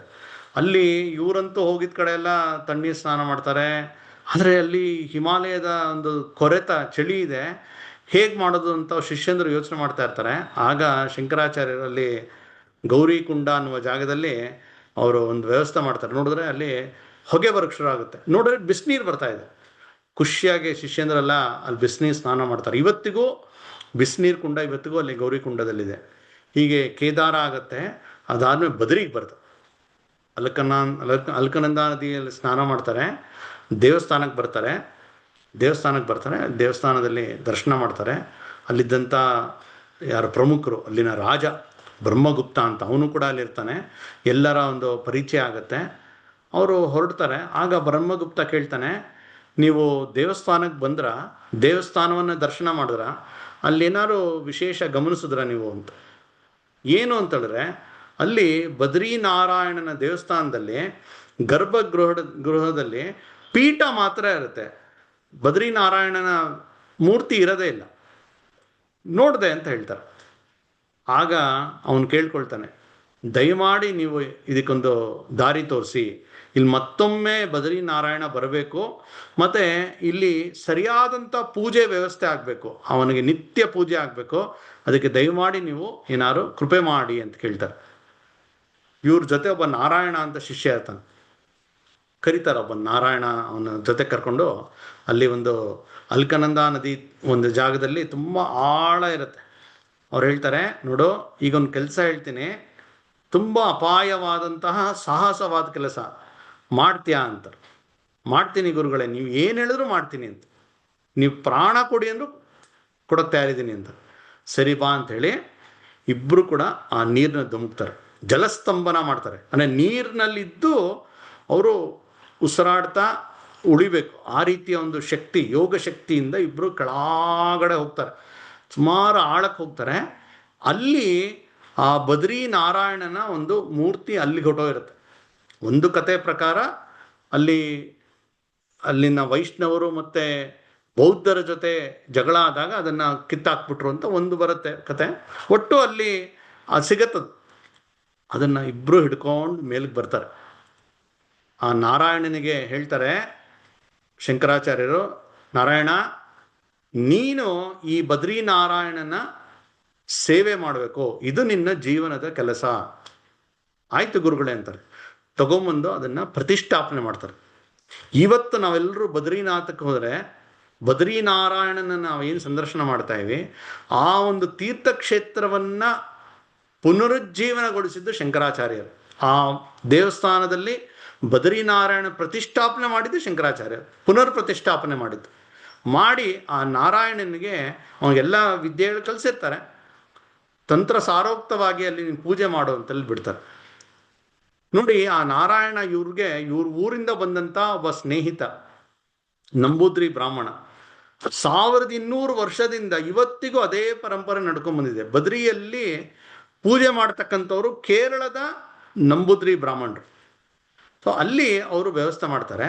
ಆದರೆ ಇದಾದ್ಮೇಲೆ ಅವರು ಮುಖ್ಯವಾಗಿ ಬಂದಂಥ ಕೆಲಸ ಯಾವುದು ಅಂತ ಹೇಳಿದ್ರೆ, ಅಲ್ಲಿ ಅವರು ಭಾಷ್ಯವನ್ನು ಬರಿಬೇಕಾಗಿರುತ್ತೆ. ಹಾಗಾಗಿ ಅವನಿಗೆ ಹೇಳ್ತಾರೆ, ಈ ಥರ ನಾವು ಬಂದಿದ್ದು ಈ ಕಾರಣಕ್ಕಾಗಿ ಅಂತ. ಅವನು ಅಲ್ಲಿನ ಪ್ರಮುಖ ಬ್ರಹ್ಮಗುಪ್ತ ಅವನು ಹೇಳ್ತಾನೆ, ಏನು ಯೋಚನೆ ಮಾಡಿ ಒಂದು ಒಳ್ಳೆ ಗುಹೆ ವ್ಯವಸ್ಥೆ ಮಾಡ್ತೀನಿ ಅಂಥೇಳಿ ಎಲ್ಲ ವ್ಯವಸ್ಥೆ ಮಾಡಿ ಇವ್ರನ್ನ ಕರ್ಕೊಂಡು ಹೋಗ್ತಾರೆ. ಆ ಗುಹೆ ಒಳಗಡೆ ಹೋಗ್ತಾ ಇದ್ದಂಗೆ ಶಂಕರಾಚಾರ್ಯರಿಗೆ ಏನೋ ಒಂದು ರೀತಿಯ ವೈಬ್ರೇಷನ್ ಇದಾಗತ್ತೆ, ಅನುಭವ ಆಗುತ್ತೆ.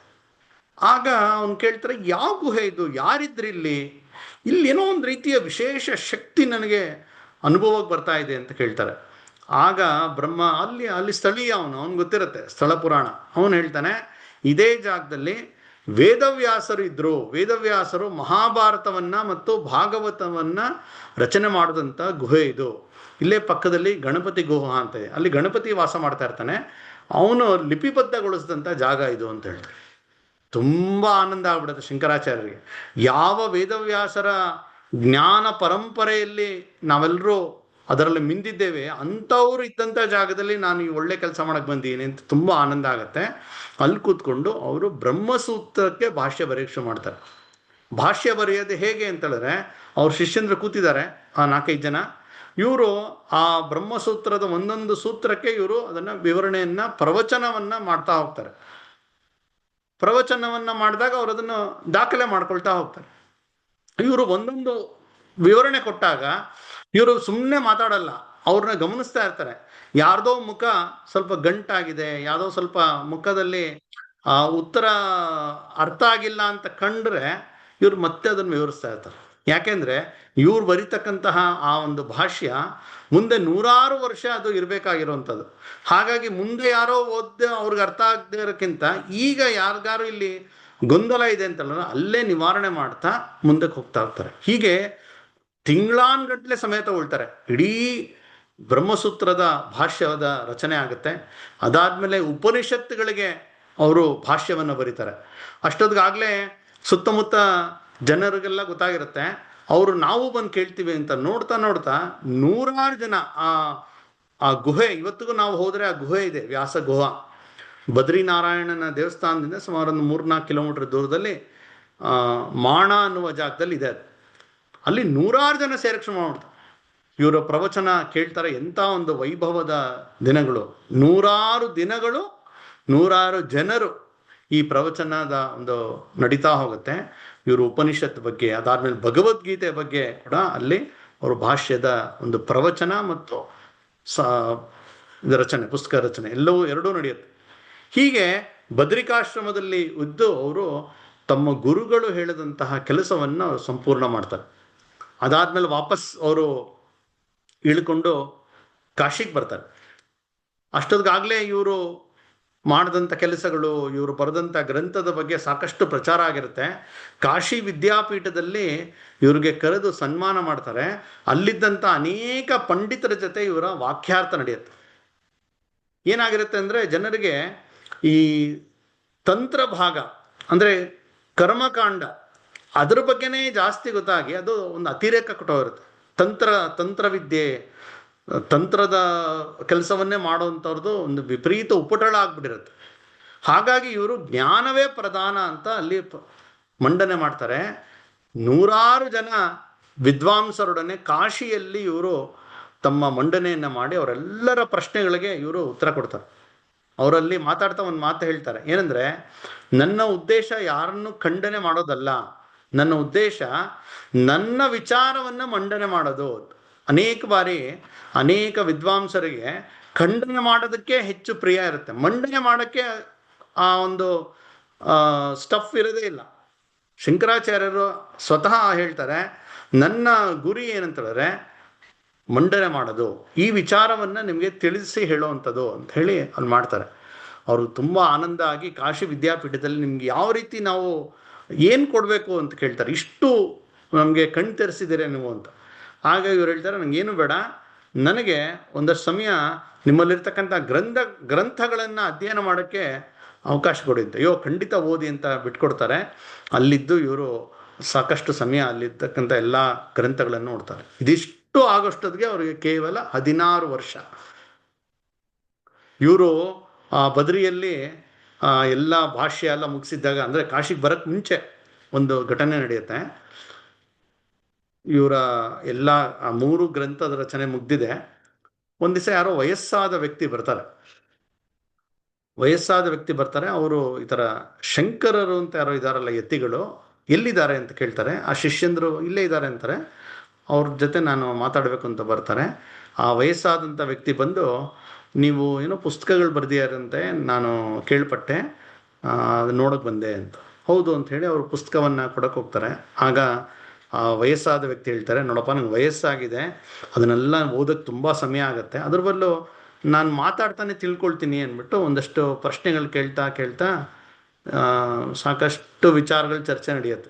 ಆ ಪುಸ್ತಕದಲ್ಲಿದ್ದ ವಿಷಯಗಳನ್ನೆಲ್ಲ ಇವರು ಮಾತಿನ ಮೂಲಕ ಅವರ ಪ್ರಶ್ನೆಗಳಲ್ಲಿ ಪ್ರಶ್ನೋತ್ತರ ರೂಪದಲ್ಲಿ ಆ ವಯಸ್ಸಾದ ವ್ಯಕ್ತಿ ಎಲ್ಲ ತಿಳ್ಕೊಳ್ತಾರೆ. ಆಮೇಲೆ ನಾನೇನೋ ವೈಯಕ್ತಿಕವಾಗಿ ಮಾತಾಡಬೇಕು ಅಂತೇಳಿ ಉಳಿದ ಶಿಷ್ಯಂದ್ರನ್ನೆಲ್ಲ ಹೊರಡೆ ಕಳಿಸ್ತಾರೆ. ಎಲ್ಲರೂ ಹೊರಡೆ ಹೋಗ್ತಾರೆ. ಆಗ ಆ ವಯಸ್ಸಾದ ವ್ಯಕ್ತಿ ಈ ಬಾಲ ಯತಿ ಶಂಕರಾಚಾರ್ಯರನ್ನ ಬಾಚಿ ತಬ್ಕೊಂಡು ಅವರ ನೆತ್ತಿಯನ್ನ ಸವರಿ, ನಿನ್ನನ್ನು ನೋಡ್ತಾ ಇದ್ರೆ ನನ್ನ ಮಗ ಶುಕಮುನಿ ನೆನಪಾಗತ್ತೆ ಅಂತ ಹೇಳ್ತಾರೆ. ಯಾರದು ಅಂತ ಹೇಳಿದ್ರೆ ಶುಕಮುನಿ ಅಪ್ಪ ಯಾರು? ಸ್ವತಃ ವೇದವ್ಯಾಸರು. ತಕ್ಷಣ ಶಂಕರಾಚಾರ್ಯರು ಬಿಡಿಸ್ಕೊಂಡು ಅವರ ಕಾಲಿಗೆ ಬಿದ್ದು ಎಂಥ ಧನ್ಯನಾದೆ ನಾನು ಅಂತ ಹೇಳಿ ತುಂಬ ಕಣ್ಣೀರಾಗ್ತಾರೆ, ತುಂಬ ಆನಂದ ಪಡ್ತಾರೆ. ಆವತ್ತು 16 ವರ್ಷ ತುಂಬಿರುತ್ತೆ ಅವ್ರಿಗೆ. ವೇದವ್ಯಾಸರ ಒಂದು ಅನುಗ್ರಹ ಆಗಿದ್ರಿಂದ ಇನ್ನೂ 16 ವರ್ಷ ಅವ್ರಿಗೆ ಎಕ್ಸ್ಟೆನ್ಷನ್ ಸಿಗತ್ತೆ. ಆಮೇಲೆ ಅವರು ಕಾಶಿಗೆ ಬರ್ತಾರೆ. ಕಾಶಿಯಲ್ಲಿ ಮತ್ತಷ್ಟು ಅವರು ತಮ್ಮ ಕೆಲಸವನ್ನು ಮಾಡ್ತಾರೆ. ದಾರಿಯುದ್ದಕ್ಕೂ ಸಾಕಷ್ಟು ಜನರನ್ನು ಭೇಟಿ ಮಾಡ್ತಾ ಮಾಡ್ತಾ ಇದ್ದಂಥ ತಪ್ಪು ಆಚರಣೆಗಳನ್ನು ಅವರು ತಿಳಿ ಹೇಳ್ತಾ ಮಾಡ್ತಾ ಅವರು ಬಂದಿರ್ತಾರೆ. ಕಾಶಿ ಆಗುತ್ತೆ. ಕಾಶಿ ಆದ್ಮೇಲೆ ಮತ್ತೆ ಪ್ರಯಾಗ್ ಹೋಗ್ತಾರೆ. ಪ್ರಯಾಗದಲ್ಲಿ ಒಬ್ಬರನ್ನ ಭೇಟಿ ಮಾಡೋದು ತುಂಬ ಬಾಕಿ ಇರುತ್ತೆ. ಅದು ಯಾರು ಅಂದರೆ ಕುಮಾರಿಲ ಭಟ್ಟರು. ಕುಮಾರಿಲ ಭಟ್ಟರು ಎಂಥ ದೊಡ್ಡ ಒಂದು ಜ್ಞಾನಿ ಅಂತ ಹೇಳಿದ್ರೆ, ಅವರು ಆಗಿನ ಕಾಲದಲ್ಲಿ ಬೌದ್ಧ ಮತ ಸ್ವಲ್ಪ ಉಚ್ಛ್ರಾಯ ಸ್ಥಿತಿಯಲ್ಲಿರುತ್ತೆ. ಬೌದ್ಧ ಮತ ಅಂದರೆ ಬುದ್ಧ ಆಗಿ ಎಷ್ಟೋ ವರ್ಷ ಆಗಿಬಿಟ್ಟಿದೆ, ಸುಮಾರೊಂದು 1300 ವರ್ಷ ಆಗಿಬಿಟ್ಟಿದೆ. ಕಾಲಕ್ರಮೇಣ ಅದು ಅನೇಕ ಕವಲುಗಳಾಗಿ ಅನೇಕ ಬೇರೆ ಬೇರೆ ರೂಪ ಪಡೆದುಬಿಟ್ಟಿರುತ್ತೆ. ಬುದ್ಧ ವೇದವನ್ನು ಆಧಾರವಾಗಿ ಇಟ್ಕೊಂಡಿಲ್ಲ, ಆದರೆ ವೇದದ ಶತ್ರು ಅಲ್ಲ, ಸನಾತನ ಧರ್ಮದೇ ಒಂದು ಭಾಗ. ಆದರೆ ಕಾಲಕ್ರಮೇಣ ಅದು ಏನೇನೋ ವಿಕೃತಿಗಳಾಗಿರುತ್ತೆ. ಇವ್ರಿಗೆ ಕುಮಾರಿಲ ಭಟ್ಟರಿಗೆ ಅದನ್ನು ತಪ್ಪು ಅಂತ ಹೇಳಬೇಕು ಅಂದರೆ ಅದ್ರ ಬಗ್ಗೆ ತಿಳ್ಕೊಳ್ಬೇಕಲ್ಲ.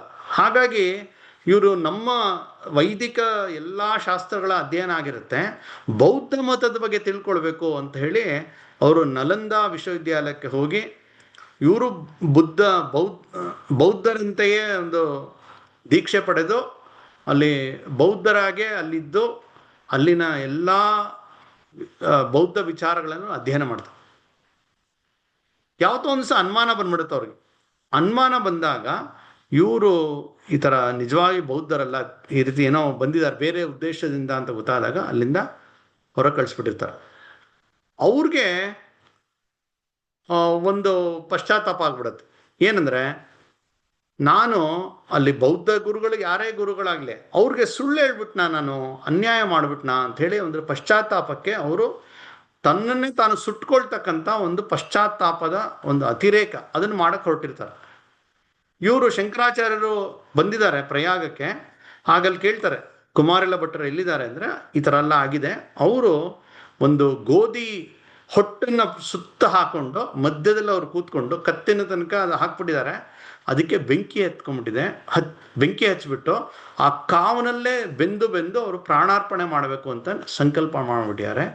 ನೀವು ಅವ್ರು ಭೇಟಿ ಮಾಡೋಕ್ಕಾಗಲ್ಲ ಅಂತ ಹೇಳ್ತಾರೆ. ಆದರೂ ಪರವಾಗಿಲ್ಲ ಅಂತ ಹೋಗ್ತಾರೆ. ಶಂಕರಾಚಾರ್ಯ ಅವ್ರನ್ನ ಭೇಟಿ ಮಾಡ್ತಾರೆ. ಅವರು ಭೇಟಿ ಮಾಡಿ ಮಾತುಕತೆ ಆಗುತ್ತೆ. ಶಂಕರಾಚಾರ್ಯ ಹೇಳ್ತಾರೆ, ನಿಮ್ಮನ್ನು ನಾನು ಬಿಡಿಸ್ತೀನಿ ಇದರಿಂದ ಅಂತ. ಆದರೆ ಅವ್ರು ಒಪ್ಪಲ್ಲ. ಪ್ರಾಯಶ್ಚಿತ್ತ ಇದೇ ನನಗೆ ಆಗ್ಬಿಟ್ಟಿದೆ ಅಂತ. ಆವಾಗ ಅವರು ಕುಮಾರಿಲ ಭಟ್ ಹೇಳ್ತಾರೆ, ನೀವು ಮಾಹಿಷ್ಮತಿಗೆ ಹೋಗಿ, ಅಲ್ಲಿ ನನ್ನ ಶಿಷ್ಯ ಒಬ್ಬ ಇದ್ದಾನೆ, ಅವನ ಜೊತೆ ನೀವು ಮಾಡಿ. ಅವನೇ ಅತ್ಯಂತ ದೊಡ್ಡ ಜ್ಞಾನಿ. ಇವಾಗ ಅವನು ಪೂರ್ವ ಮೀಮಾಂಸ ಅದ್ರ ಬಗ್ಗೆ ಅವನು ದೊಡ್ಡ ಸಾಧನೆ ಮಾಡಿಯಾನೆ. ಅವನ ಜೊತೆ ನೀವು ಹೋಗಿ ನೀವು ವಿಚಾರ ಮಂಡನೆಯನ್ನು ಮಾಡಿ ಅಂತ ಕಳಿಸ್ಕೊಡ್ತಾರೆ. ಸೊ ಆಗ ಇವರು ಮಾಹಿಷ್ಮತಿಗೆ ಬರ್ತಾರೆ. ಮಾಹಿಷ್ಮತಿ ಅಂತ ಹೇಳಿದ್ರೆ ನರ್ಮದಾ ನದಿ ತೀರದಲ್ಲಿ, ಅದು ಉಜ್ಜಯಿನಿಯಿಂದ ಓಂಕಾರೇಶ್ವರಕ್ಕೆ ಹೋಗೋ ದಾರಿಯಲ್ಲಿ ಇರ್ತಕ್ಕಂಥ ಒಂದು ಜಾಗ, ಮಹಾಮಂಡಲೇಶ್ವರ ಅಂತ ಕರೀತಾರೆ ಇವತ್ತು. ಅಲ್ಲಿ ಮಾಹಿಷ್ಮತಿ ಅಥವಾ ಮಾಹೇಶ್ವರ ಅಂತ ಕೂಡ ಕರೀತಾರೆ. ಅಹಲ್ಯಾಬಾಯಿ ಹೋಳ್ಕರ್ ಅವರ ರಾಜಧಾನಿ ಆಗಿತ್ತು. ಆ ಜಾಗದಲ್ಲಿ ಈ ಮಂಡನ ಮಿಶ್ರ ಅವರು ದೊಡ್ಡ ಯೂನಿವರ್ಸಿಟಿನೇ ಮಾಡಿಬಿಟ್ಟಿರ್ತಾರೆ. ವಿಶ್ವವಿದ್ಯಾಲಯವನ್ನು ಮಾಡಿ ಸಾವಿರಾರು ಜನ ವಿದ್ಯಾರ್ಥಿಗಳು ದೊಡ್ಡ ಒಂದು ಸಂಸ್ಥೆಯನ್ನೇ ನಿರ್ಮಾಣ ಮಾಡಿರ್ತಾರೆ. ಅಲ್ಲಿಗೆ ಶಂಕರಾಚಾರ್ಯರು ಬರ್ತಾರೆ. ಯಾಕೆಂದರೆ ಅತ್ಯಂತ ದೊಡ್ಡ ಜ್ಞಾನಿ ಆಗಿನ ಕಾಲದಲ್ಲಿದ್ದಂತಹ ಮಂಡನ ಮಿಶ್ರ ಅವರ ಜೊತೆ ಇವರು ಚರ್ಚೆ ಮಾಡಿ ಅವ್ರಿಗೆ ಇವರ ವಿಚಾರವನ್ನು ಹೇಳಬೇಕು. ಯಾಕೆಂದರೆ ಅವರು ಕರ್ಮಕಾಂಡವೇ ಸರ್ವಸ್ವ, ಜ್ಞಾನ ಅನ್ನೋದು ಮುಖ್ಯ ಅಲ್ಲ ಅನ್ನುವ ಒಂದು ನಿಷ್ಕರ್ಷಕ್ಕೆ ಬಂದು ಇಡೀ ಸಮಾಜವನ್ನು ಆ ದಿಕ್ಕಕ್ಕೆ ತೊಗೊಂಡೋಗ್ತಾ ಇರ್ತಾರೆ. ಹಾಗಾಗಿ ಶಂಕರಾಚಾರ್ಯರಲ್ಲಿ ಬರ್ತಾರೆ. ಅವ್ರ ಜೊತೆ ಮಾತುಕತೆ ಮಾಡೋಕೆ ಅಂತ ಆಗತ್ತೆ. ಅವ್ರ ಜೊತೆ ಒಂದು ಇಬ್ಬರು ಕೂತ್ಕೊಂಡು ಅಲ್ಲಿ ವಾದ ಮಾಡಬೇಕು ಅಂಥೇಳಿ. ಆದರೆ ಆ ವಾದ ಮಾಡಿದಾಗ ಯಾರು ಅದಕ್ಕೆ ಜಡ್ಜ್? ಇದಕ್ಕೆ ಎರಡನ್ನೂ ಗೊತ್ತಿರೋಂಥವ್ರು ಬೇಕಲ್ಲ. ಕಡೆ ಎಲ್ಲರ ಒಂದು ಸಲಹೆಯಂತೆ ಮಂಡನ ಮಿಶ್ರ ಅವರ ಹೆಂಡತಿ ಉಭಯ ಭಾರತಿ ಅವರು ಜಡ್ಜ್ ಆಗ್ತಾರೆ. ಆಕೆ ಪೂರ್ವ ಮೀಮಾಂಸಾ ಉತ್ತರ ಮೀಮಾಂಸಾ ಅಂದರೆ ಜ್ಞಾನಕಾಂಡ ಕರ್ಮಕಾಂಡ ಎರಡನ್ನೂ ಅವರು ತಿಳ್ಕೊಂಡಂಥ ಮಹಾವಿದುಷಿ. ಅಲ್ಲಿ ವಾದ ಕೂತಂತ ಒಬ್ಬರ ಹೆಂಡತಿ, ಆದರೂ ಕೂಡ ನಿಷ್ಪಕ್ಷಪಾತ ಮಾಡಬೇಕು ಅನ್ನುವ ಸಂಕಲ್ಪದಿಂದ ಅವ್ರು ಕೂತ್ಕೊಳ್ತಾರೆ. ಇವರಿಬ್ಬರ ಒಂದು ವಾದ ಶುರು ಆಗುತ್ತೆ. ಒಂದು ಕಡೆ ಕರ್ಮಕಾಂಡವೇ ಸರಿ, ಜ್ಞಾನ ಮುಖ್ಯ ಅಲ್ಲ ಕರ್ಮವೇ ಮುಖ್ಯ ಅಂತ ಹೇಳ್ತಕ್ಕಂಥ ಮಂಡನ ಮಿಶ್ರರು ಇದಕ್ಕೆ ಶಂಕರಾಚಾರ್ಯರು ಇದಕ್ಕೆ ಮುಂಚೆ ಒಂದು ನಿರ್ಣಯ ಆಗುತ್ತೆ. ಶಂಕರಾಚಾರ್ಯ ಹೇಳ್ತಾರೆ, ಅಕಸ್ಮಾತ್ ಈ ವಾದದಲ್ಲಿ ನಾನು ಸೋತೋದ್ರೆ ನಾನೊಬ್ಬ ಸನ್ಯಾಸಿ, ನನ್ನ ಕಮಂಡಲ, ನನ್ನ ದಂಡ, ನನ್ನ ಕಾಷಾಯ ಎಲ್ಲವನ್ನು ಬಿಟ್ಟು ನಾನು ಗೃಹಸ್ಥಾಶ್ರಮಕ್ಕೆ ಬಂದ್ಬಿಡ್ತೀನಿ ನಾನು ಅಂತ ಹೇಳ್ತಾರೆ. ಅಂದ್ರೆ ಎಷ್ಟು ವಿಶ್ವಾಸ ನೋಡಿ. ಆ ಕಡೆ ಮಂಡನ ಮಿಶ್ರರು ಹೇಳ್ತಾರೆ, ನಾನು ಅಕಸ್ಮಾತ್ ಈ ವಾದದ ಕಡೆಯಲ್ಲಿ ಸೋತ್ರೆ ನಾನು ಸನ್ಯಾಸತ್ವ ಸ್ವೀಕಾರ ಮಾಡಿ ನಿಮ್ಮ ಶಿಷ್ಯನಾಗ್ಬಿಡ್ತೀನಿ. ಅಂದ್ರೆ ಬೌದ್ಧಿಕವಾದ ಒಂದು ಉತ್ಕೃಷ್ಟವಾದಂಥ ಪ್ರಾಮಾಣಿಕತೆ, ಇಂಟೆಲೆಕ್ಚುಯಲ್ ಆನೆಸ್ಟಿ ಮತ್ತೆ ಇಂಟೆಲೆಕ್ಚುಯಲ್ ಕಾನ್ಫಿಡೆನ್ಸ್, ನಾನು ಗೆಲ್ತೀನಿ ಅನ್ನೋ ವಿಶ್ವಾಸ ಕೂಡ ಅಷ್ಟೇ ಇದೆ. ಇಬ್ಬರ ವಾದ ಶುರು ಆಗುತ್ತೆ. 1 ದಿವಸ 2 ದಿವಸ ಅಲ್ಲ, ದಿನಗಟ್ಲೆ ನಡೆಯುತ್ತೆ, 15 ದಿವಸ ನಡೆಯುತ್ತೆ. ಹೋಗ್ತಾ ಹೋಗ್ತಾ ಹೋಗ್ತಾ ಕ್ರಮೇಣ ಮಂಡನ ಮಿಶ್ರರ ಒಂದು ವಿಚಾರ ಅದು ಕಡಿಮೆ ಆಗ್ತಾ ಹೋಗುತ್ತೆ. ಅವರು ಸೋಲ್ತಾ ಹೋಗ್ತಾರೆ. ಆದರೆ ಅವ್ರಿಗೆ ತಿಳ್ಕೊಳ್ಬೇಕು ಅಂತ ಆಸೆ, ಹಾಗಾಗಿ ಪ್ರಶ್ನೆಯನ್ನು ಕೇಳ್ತಾ ಹೋಗ್ತಾರೆ. ಕಡೆಗೆ ಒಂದು ದಿನ ಅವರು ಸೋಲ್ತಾರೆ. ಸೋತಾಗ ಅವರು ಶಂಕರಾಚಾರ್ಯರಿಗೆ ಹೇಳ್ತಾರೆ, ನೀವು ಗೆದ್ದಿದ್ದೀರಾ, ನಿಮ್ಮ ಒಂದು ಏನು ವಾದ ಅಥವಾ ವಿಚಾರಕ್ಕೆ ನಾನು ಸಂಪೂರ್ಣ ಮನಸ್ಸಿನಿಂದ ಒಪ್ಕೊಂಡಿದ್ದೀನಿ ನಾನು ಅಂತ ಹೇಳಿ ಅವರ ಒಂದು ಪಾದಕ್ಕೆ ಎರಗ್ತಾರೆ. ಅವ್ರು ತುಂಬ ದೊಡ್ಡವರು, ಇವರು ಚಿಕ್ಕವರು, ಆದರೆ ಜ್ಞಾನದಲ್ಲಿ ನಿಮಗೆ ನಾನು ಸೋತಿದ್ದೀನಿ, ನಿಮ್ಮ ವಿಚಾರವೇ ಶ್ರೇಷ್ಠ ಅಂತ ನನಗೆ ಇವತ್ತು ಸಾಬೀತಾಗಿದೆ ಅಂತ ಹೇಳಿ ತನ್ನ ಸೋಲನ್ನು ಒಪ್ಕೊಳ್ತಾರೆ. ಇಲ್ಲಿ ಅವರ ಹೆಂಡತಿ ಜಡ್ಜ್ ನೋಡಿ, ಆಕೆ ಅಂತ ವ್ಯಕ್ತಿ ಅಂತ ಹೇಳಿದ್ರೆ ಪ್ರತಿನಿತ್ಯ ಅವರ ಬೆಳಗ್ಗೆಯಿಂದ ಸಂಜೆ ನಡೀತಾ ಇರುತ್ತೆ ಈ ವಾದ. ಮುಗಿದ ಮೇಲೆ ಅವರು ಶಂಕರಾಚಾರ್ಯ ಹೇಳ್ತಾ ಇರ್ತಾರೆ, ಬನ್ನಿ ನೀವು ಭಿಕ್ಷೆಗೆ ಬನ್ನಿ ಅಂತ. ಗಂಡನಿಗೆ ಬನ್ನಿ ಆಹ್ನಿಕ ಮಾಡಿ ಆಮೇಲೆ ಊಟಕ್ಕೆ ಬನ್ನಿ ಅಂತ ಕರಿತಾ ಇರ್ತಾರೆ. ಈ ದಿನ ಆ ಸೋತಂತ ದಿನ ಬನ್ನಿ ಇಬ್ರು ಭಿಕ್ಷೆಗೆ ಬನ್ನಿ ಅಂತ ಕರೀತಾರೆ. ಸೊ ಎಷ್ಟು ಮಟ್ಟಿನ ಒಂದು ಉತ್ಕೃಷ್ಟ ಸ್ಥಿತಿಯಲ್ಲಿದ್ರು, ಸ್ವತಃ ತನ್ನ ಗಂಡ ಅವನು ಕಳ್ಕೊಳ್ತಾ ಇದ್ದು ಗೊತ್ತರೂ ಕೂಡ ಪ್ರಾಮಾಣಿಕವಾಗಿ ಆಕೆ ತೀರ್ಪು ಕೊಡ್ತಾಳೆ, ಶಂಕರಾಚಾರ್ಯರೇ ಇದರಲ್ಲಿ ಗೆದ್ದಿದ್ದಾರೆ ಅಂತ. ಸೊ ಅವರು ಮಂಡನ ಮಿಶ್ರ ಅವರು ಶಂಕರಾಚಾರ್ಯರ ಒಂದು ಬಳಿ ಅವರು ಸನ್ಯಾಸಿಯಾಗಿ ಅವರ ಜೊತೆ ಶಿಷ್ಯರಾಗ್ಬಿಡ್ತಾರೆ. ಅದಾದಮೇಲೆ ಶಂಕರಾಚಾರ್ಯರು ದಕ್ಷಿಣಕ್ಕೆ ಬರ್ತಾರೆ. ದಕ್ಷಿಣಕ್ಕೆ ಬಂದಮೇಲೆ ಅವರ ಒಂದು ಶಿಷ್ಯರ ಗುಂಪು ಬೆಳೆದಿರುತ್ತೆ. ಅವ್ರಿಗೆ ಈ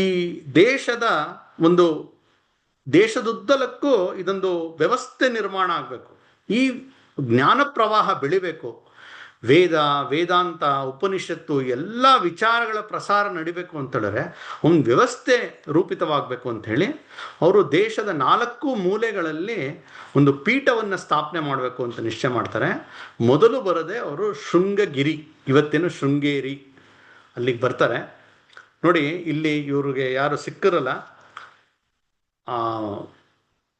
ಮಂಡನ ಮಿಶ್ರ, ಆ ಮಂಡನ ಮಿಶ್ರ ಅವ್ರಿಗೆ ಸನ್ಯಾಸತ್ವ ಕೊಟ್ಟು ಅವ್ರನ್ನ ಸುರೇಶ್ವರಾಚಾರ್ಯ ಅಂತ ಕರೀತಾರೆ. ಅವ್ರನ್ನ ಶೃಂಗೇರಿ ಪೀಠದ ಒಂದು ಪೀಠಾಧಿಪತಿಯಾಗಿ ಅವ್ರನ್ನ ಸ್ಥಾಪನೆ ಮಾಡ್ತಾರೆ. ಅಲ್ಲೊಂದು ಪೀಠ ಸ್ಥಾಪನೆ ಮಾಡಿ ಶೃಂಗೇರಿ ಪೀಠ, ಇದಕ್ಕೆ ಪೀಠಾಧಿಪತಿಯಾಗಿ ಸುರೇಶ್ವರಾಚಾರ್ಯರು. ಅದೇ ರೀತಿ ಮತ್ತೊಬ್ಬ ಶಿಷ್ಯ ಇರ್ತಾರೆ, ಅವರು ಹಸ್ತಮಲಕಾಚಾರ್ಯರು ಅಂತೇಳಿ, ಅವ್ರನ್ನ ದ್ವಾರಕಾ ಪೀಠ, ಅಂದರೆ ದ್ವಾರಕಾ ಅನ್ನೋದು ಪಶ್ಚಿಮದಲ್ಲಿದೆ, ಇವತ್ತಿನ ಗುಜರಾತ್, ಅಲ್ಲಿ ಸ್ಥಾಪನೆ ಮಾಡಿ ಅಲ್ಲಿ ಅವ್ರಿಗೆ ಪ್ರಮುಖರನ್ನಾಗಿ ಮಾಡ್ತಾರೆ. ಅದೇ ರೀತಿ ಒರಿಸ್ಸಾದಲ್ಲಿರ್ತಕ್ಕಂಥ ಪುರಿ ಜಗನ್ನಾಥ, ಅಲ್ಲಿ ಒಬ್ಬರನ್ನ ಮಾಡ್ತಾರೆ, ಯಾರ್ದೊಂದು ಗೋವರ್ಧನ ಮಠ ಅಂತ ಕರೀತಾರೆ, ಅಲ್ಲಿಗೆ ಪದ್ಮಪಾದಾಚಾರ್ಯ ಅಂತ ಅವರು ಕೂಡ ಇವ್ರ ಶಿಷ್ಯಂದ್ರೆ, ಅವ್ರನ್ನ ಅಲ್ಲಿಗೆ ಮಾಡ್ತಾರೆ. ಅದಾದ್ಮೇಲೆ ಉತ್ತರದಲ್ಲಿ ಇವತ್ತಿನ ಬದ್ರಿ ಬಳಿ ಇರ್ತಕ್ಕಂಥ ಜೋಶಿ ಮಠ ಅಂತ ಕರೀತಾರೆ, ಅದರ ಮೂಲ ಹೆಸರು ಜ್ಯೋತಿರ್ಮಠ ಅಂತೇಳಿ. ಉತ್ತರದಲ್ಲಿ ಆ ಜ್ಯೋತಿರ್ಮಠ, ಅಲ್ಲಿಗೆ ಇವರ ಮತ್ತೊಬ್ಬ ಶಿಷ್ಯ ಗಿರಿ ಅಂತ, ಅವರು ತೋಟಕಾಚಾರ್ಯ ಅಂತ ಕರೀತಾರೆ. ಆ ಗಿರಿದು ತುಂಬ ಸ್ವಾರಸ್ಯವಾದಂಥ ಪ್ರಸಂಗ ಇದೆ. ಅವನು ತುಂಬ ದಡ್ಡ, ಮೂಕ ಆಗಿರ್ತಾನೆ, ಆಮೇಲೆ ಮಾತು ಬರುತ್ತೆ, ಇವರ ಸೇವೆ ಮಾಡ್ಕೊಂಡಿರ್ತಾನೆ, ಇವ್ರ ಬಟ್ಟೆ ಒಗೆಯೋದು, ಸ್ವಚ್ಛ ಮಾಡೋದು, ಬರೀ ಇವ್ರ ಸೇವೆ ಮಾಡ್ಕೊಂಡೇ ಇರ್ತಾನೆ. ಇವ್ರು ಪಾಠ ಮಾಡ್ತಾ ಇರ್ಬೇಕಾದ್ರೆ ಅವರು ಬಂದು ಕೂತ್ಕೊಳ್ತಾ ಇರ್ತಾರೆ. ಒಂದ್ಸಲಿ ಯಾವುದೋ ಒಂದು ಮುಖ್ಯವಾದಂತಹ ಪಾಠ ಮಾಡಬೇಕಾಗಿರುತ್ತೆ. ಎಲ್ಲ ಶಿಷ್ಯಂದ್ರು ಬಂದು ಕೂತಿದ್ದಾರೆ. ಶಂಕರಾಚಾರ್ಯರು ಪಾಠವನ್ನೇ ಶುರು ಮಾಡಲ್ಲ. ಎಲ್ಲ ಶಿಷ್ಯಂದ್ರು ಗುರುಗಳೇ ಶುರು ಮಾಡಿ ಅಂತ ಕೇಳ್ತಾರೆ. ಆಗ ಇಲ್ಲ ತಾಳಿ ಗಿರಿ ಬರಬೇಕು ಅಂತಾರೆ. ಗಿರಿ ಎಲ್ಲೋ ನದಿ ಹತ್ರ ಹೋಗಿರ್ತಾನೆ. ಆಗ ಉಳ್ದವ್ರೆಲ್ಲ ಮಾತಾಡ್ಕೊಳ್ತಾರೆ. ಏನಂದ್ರೆ ಒಬ್ಬರು ಹೇಳ್ತಾರೆ, ಗಿರಿಗೆ ಅವಸರ ಯಾಕೆ ಕಾಯ್ಬೇಕು, ಅವನೊಬ್ಬ ದಡ್ಡ, ಅವನು ಕೆಲಸ ಮಾಡಿಕೊಂಡು ಮನೆ ಕೆಲಸ ಮಾಡಿಕೊಂಡು ಗುರುಗಳ ಸೇವೆ ಮಾಡ್ಕೊಂಡಿರೋನು, ಅವನಿಗೆ ಯಾಕೆ ಅಷ್ಟು ಪ್ರಾಧಾನ್ಯತೆ ಕೊಡಬೇಕು ಅಂತ ಒಂದು ಸಣ್ಣ ಅಹಂಕಾರ ಅಲ್ಲಿ ಉಳಿದ ಶಿಷ್ಯಂದ್ರ ಪೈಕಿ ಮಾತುಕತೆಯಲ್ಲಿ ಗೊತ್ತಾಗತ್ತೆ. ಮತ್ತೊಬ್ಬರು ಶಿಷ್ಯಂದ್ರು ಹೇಳ್ತಾರೆ, ಇಲ್ಲೊಂದು ಕಂಬ ಇದೆಯಲ್ಲ, ಅಂದರೆ ಗಿರಿ ಅಂದರೆ ಅವ್ನು ಕಂಬದ ಥರ ಸುಮ್ಮನೆ ಇರ್ತಾನೆ, ಏನೋ ಅದ್ರಿಗೆ ತಲೆಗೇನೂ ಹೋಗಲ್ಲ, ನೀವು ಶುರು ಮಾಡಿ ಪರವಾಗಿಲ್ಲ ಅಂತ ಹೇಳ್ತಾರೆ. ಅಂದರೆ ಶಂಕರಾಚಾರ್ಯರಿಗೆ ಅವ್ರ ಶಿಷ್ಯಂದ್ರ ಒಂದು ಸಣ್ಣ ಪರೀಕ್ಷೆ ರೀತಿಯಲ್ಲಿ. ಆದರೆ ಗಿರಿ ಒಳಗಡೆ ಇರ್ತಕ್ಕಂತಹ ಒಂದು ಅದ್ಭುತ ಸಾಮರ್ಥ್ಯ ಇವ್ರು ಗುರುತಿಸಿರ್ತಾರೆ. ಇವ್ರು ಇಲ್ಲ ಗಿರಿ ಬರಲಿ ಅಂತ ಹೇಳ್ತಾರೆ. ಆ ಗಿರಿಗೆ ಏನೋ ಒಂದು ಸರಿಯಾಗಿ ಉಚ್ಚಾರಣೆ ಮಾಡೋಕ್ಕೆ ಬರಲ್ಲ, ಸಂಸ್ಕೃತ ಬರಲ್ಲ. ಆ ರೀತಿಯ ಒಬ್ಬ ನಿಷ್ಠಾವಂತ ಶಿಷ್ಯ ಅವನು ಅಲ್ಲಿ ನದಿಯಿಂದ ಬರ್ತಾ ಇದ್ದಾನೆ. ಬರ್ತಾ ಇರಬೇಕಾದ್ರೆ ಇವರ ಒಂದು ಅನುಗ್ರಹದಿಂದ ಅವನು ಒಂದು ಸ್ತೋತ್ರವನ್ನು ಮಾಡ್ಕೊಂಡು ಬರ್ತಾನೆ. ಮಾಡ್ಕೊಂಡು ಬಂದು ಕೂತ್ಕೊಳ್ತಾನೆ. ಎಲ್ರಿಗೂ ಒಂದು ಆಶ್ಚರ್ಯ ಆಗ್ಬಿಡುತ್ತೆ. ತೋಟಕ ವೃತ್ತದಲ್ಲಿ ಅವನು ಮಾಡಿರ್ತಾನೆ, ಹಾಗಾಗಿ ತೋಟಕಾಚಾರ್ಯ ಅಂತಲೇ ಅವ್ನಿಗೆ ಹೆಸರಾಗುತ್ತೆ. ಅವ್ರನ್ನ ಉತ್ತರದ ಬದ್ರಿ ಪಕ್ಕದಲ್ಲಿರ್ತಕ್ಕಂಥ ಜ್ಯೋತಿರ್ಮಠ ಅಥವಾ ಜೋಶಿ ಮಠ ಅಂತ ಏನು ಕರೀತಾರೆ ಇವತ್ತು, ಅಲ್ಲಿಗೆ ಅವ್ರನ್ನ ಪೀಠಾಧಿಪತಿಯನ್ನಾಗಿ ಮಾಡ್ತಾರೆ. ಹೀಗೆ ಭಾರತದ 4 ದಿಕ್ಕುಗಳಲ್ಲಿ ಒಂದೊಂದು ಪೀಠವನ್ನು ಸ್ಥಾಪನೆ ಮಾಡ್ತಾರೆ. ಉತ್ತರದಲ್ಲಿ ಬದ್ರಿ, ದಕ್ಷಿಣದಲ್ಲಿ ಶೃಂಗೇರಿ, ಪೂರ್ವದಲ್ಲಿ ದ್ವಾರಕಾ, ಪಶ್ಚಿಮದಲ್ಲಿ ಪುರಿ ಜಗನ್ನಾಥ. 4 ಕಡೆ 4 ವೇದಗಳ ಪ್ರತೀಕವಾಗಿ ಒಂದೊಂದು ಕಡೆ ಅವರನ್ನು ಪೀಠಾಧಿಪತಿ ಮಾಡಿ ಅವರು ಇದನ್ನು ಮುಂದುವರಿಸಬೇಕು ಅಂತ ಹೇಳಿ ಮಾಡ್ತಾರೆ. ಈ ಸಮಯದಲ್ಲಿ ಅವ್ರಿಗೆ ಅವರ ತಾಯಿಯ ಸ್ಮರಣೆ ಆಗುತ್ತೆ. ತಕ್ಷಣ ಅವರು ತಮ್ಮ ಊರಿಗೆ ಬರ್ತಾರೆ. ಬಂದರೆ ತಾಯಿ ಹಾಸಿಗೆ ಹಿಡಿದಿರ್ತಾಳೆ. ಆಕೆ ಸೇವೆಯನ್ನು ಮಾಡಿ ಆಕೆ ಅಂತ್ಯ ಆಗುತ್ತೆ. ಅಂತ್ಯ ಆದಾಗ ಸನ್ಯಾಸಿ ಅಗ್ನಿಸ್ಪರ್ಶ ಮಾಡೋಂಗಿಲ್ಲ. ಆದರೆ ಇವರು ಆ ನಿಯಮವನ್ನು ಮೀರಿ ತನ್ನ ತಾಯಿಯ ಅಂತ್ಯ ಸಂಸ್ಕಾರವನ್ನು ತಾವೇ ಮಾಡ್ತಾರೆ. ಅಂದರೆ ತಾಯಿಯೇ ಸರ್ವಸ್ವ ಅನ್ನುವ ಒಂದು ಸಂದೇಶವನ್ನು ಸಮಾಜಕ್ಕೆ ಕೊಡಬೇಕಾಗಿರುತ್ತೆ. ಹಾಗಾಗಿ ಆ ರೀತಿ ಪ್ರತ್ಯಕ್ಷ ಮಾಡ್ತಾರೆ.